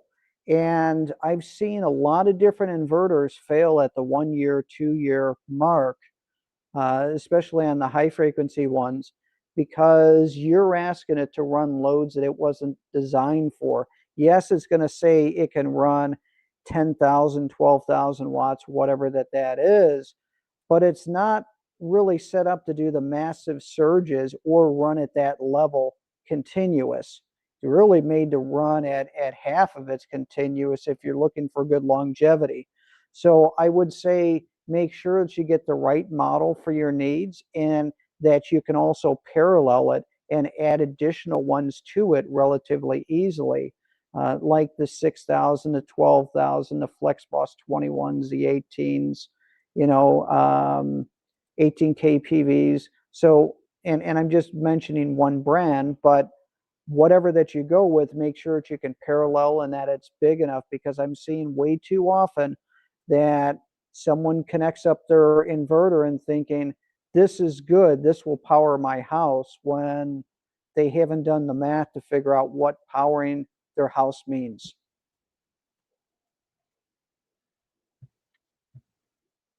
All right. I think that pretty much answers all of our questions. Not all of them. Let me make sure we didn't miss anything here in the last minute. But You you look guys- at Eric's, he's got 4,000 watt low frequency, and it's always run everything. He had enough capacity built in that it would cover as he added that AC, as he added the internet, as he added the stereo. All that capacity was there, and that's the key. Build in enough capacity. If you think I'm going to need 8 to 10,000 watts, don't get an 8 to 10,000 watt single inverter. You're already maxed it out. You're already stressing it. So if you need 2 inverters, 3 inverters, or just get a much bigger inverter, do that. Yeah, I got to be honest with you. It's funny you say that, because I'm often called out, because people often say you need to match the inverter to your expected loads. And I always, and they also say that about generators. And I always say nonsense. You need to match your inverter to what you don't think you might need to run with it. In my mind, I don't mind that my 4,000 watt inverter constantly runs at below 25% capacity. It doesn't bother me, because I needed something that I could run heavy startup loads, and that I could run at the same time. I didn't want, because I run an electric refrigerator at my off-grid setup. I did that on purpose. I didn't want propane. And now it doesn't have a freezer compartment. If I want a freezer, I have to run that separately. So that refrigerator is a little more efficient. However, I wanted that to be able to run at 1,000 watts when I was running my air conditioning at 1,000 watts, while I was running my table saw at 1,500 watts. And I didn't want any of those things to get shut down, or to, suddenly not run right or whatever. And it just, my philosophy on the inverter was have enough power so that you can run whatever it is you might need to run. And if if your wife's in doing her hair with her 1,000 watt thing she uses or whatever, and you want to make coffee in the morning, and it typically uses 1,500 watts when the hot plate's on, it's not going to trip a system out. So I won't disagree with you on that. I just look at batteries as, I always tell everybody, and this will be my final thought, because I know we're going to cut it off here soon, but I always tell everybody, you're not building a solar, speaking of not saying words right, you're not building a solar system or a solar powered system. The heart of the system is the batteries. Everything is based off that. I don't care what anybody says. It's batteries first, because you need solar to charge the batteries. You need an inverter to take the power from the batteries to power up your 120 volt stuff. You need a charger so your generator can charge your batteries. It all comes down to the batteries. So from my perspective, I don't disagree with you at all. I was even thinking you could say charge controllers. Because if you put in a big charge controller, which I also did, then you can add Mhm. more solar to it later, and you don't have to buy another charge controller. But so I kind of disagree with you. You could make that argument about everything. Anyway, This is true. It's a tough question because you could look at it a couple of different ways. In order to make it batteries, you have to actually know that you need to go with a 48-volt system to buy the 48-volt batteries. And then if you've done that, then knowing that you need a 48-volt inverter solves the problem. But if you went out and bought a whole bunch of 24-volt batteries and bought an inverter that matched it, none of it matters if you end up at 48 volts later anyway. And if had you done something 10 years ago, chances are that's where you would be right now, because 48 volt is an industry change that's really taken off in the last couple of years. yeah, Really it wasn't changed even a thing when I did 24 volts. Everybody was kind of switching there, and this is 13 years ago. I think there may have been some 48-volt systems, but it wasn't that wasn't a thing that people were doing 13 years ago. And that's something that I think you mentioned earlier, which is that understand that when you build a system today, even if you build like me, set and forget type setup, you're going to find that things are going to change. And I have no doubt that, in fact, I've said this before, the computer industry in the 90s and the early 2000s went crazy. And every 6 months, you might as well think about getting a new hard drive or more memory or another processor. Well, that is the off-grid power world today. I see stuff coming out that is like, wait a minute, this is totally new. Like I've just reviewed some portable refrigerators they're frankly amazing little things. They sip the power, they work brilliantly. We use them for all kinds of things you never imagined you would. We didn't really have that stuff. You know, back when I built my system, you had those really big, heavy, thick off-grid refrigerators and chest freezers, you know, that were like super efficient, but they were built like tanks, right? Well, today you don't even need that anymore. And a perfect example of this is an RV air conditioners. I spent the last 2 days working on a video for an RV air conditioner that I'm putting in my wife's coffee trailer. And this thing runs off of a 12-volt battery. It sips at 400 watts and gives you 12,000 BTUs of cooling power. It's just, it blew my mind how quiet and peaceful it is. You could actually hear yourself talk. I think it was running at 38 decibels, and that's at full steam. I mean, this is unheard of just 5 years ago. And it's just amazing. So I think that a lot of the equipment we have today, to your point, is going to calendar age out and not, I made the joke about inheriting batteries, but it may be that they don't inherit them because it ends up being some high voltage battery or something else along that line of technology. Who knows? Anyway, I want to add this though. Batteries. I'm going to tell you, I'm going to tell the audience this because this is something that you need to hear. Back in this is a long time ago, folks. We're going to the 1900s. 1993, I was looking at trying to get a new single speed CD-ROM for my computer, but double speed CD-ROMs had come out. And I read an article that that resonated with me ever since. And it was the only thing you're going to get if you sit on the fence is splinters in your butt.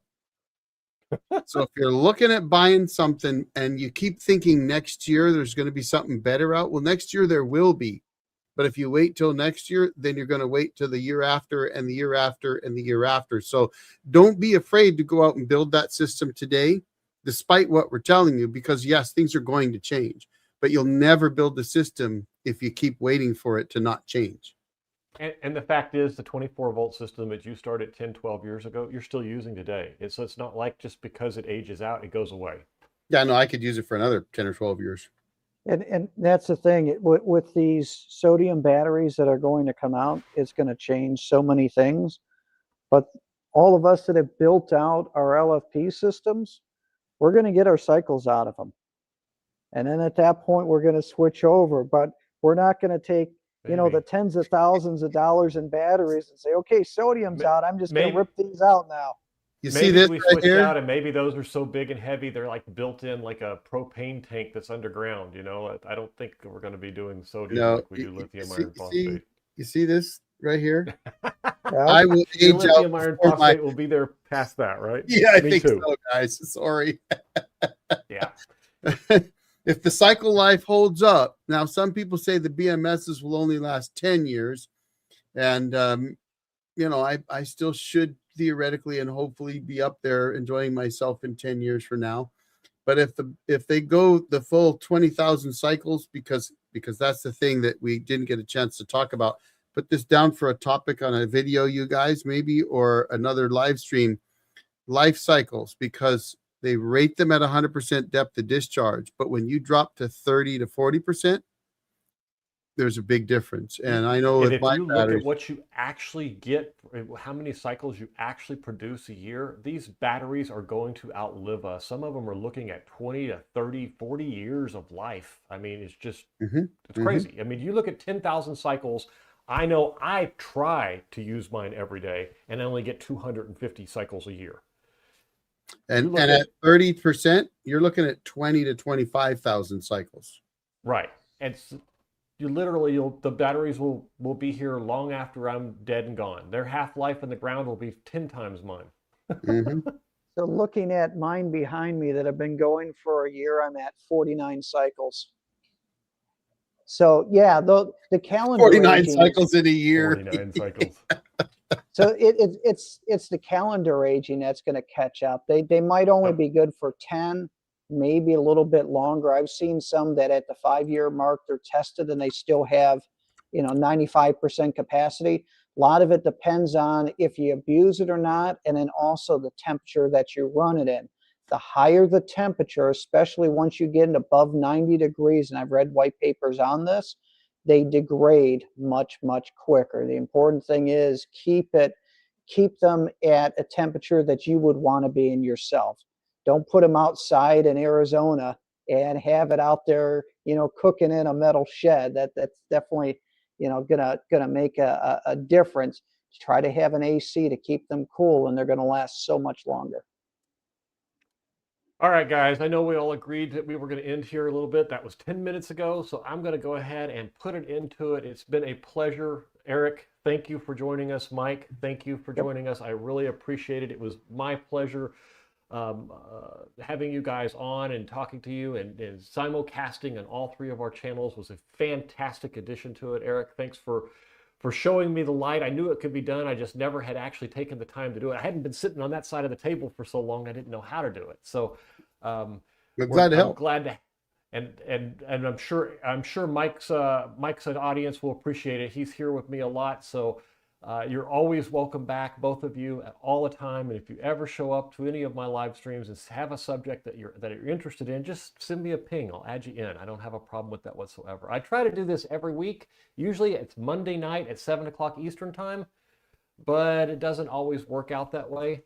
I go into a lot of different celebrations, usually on how much we've gotten in subscribers and everything. I'm going to skip it this week because we have so many different fans from different fans and members and subscribers and whatever you're going to call them this week on from so many different channels. I just want to say thank you to you guys.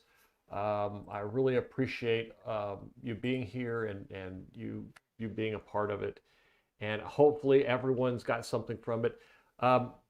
I think we gave away all the memberships we had to give away. And Yep. I think there's still a link in there for anybody who wanted. I would post that one more time. If you want the free solar class, let me make sure I'm passing off the free one here.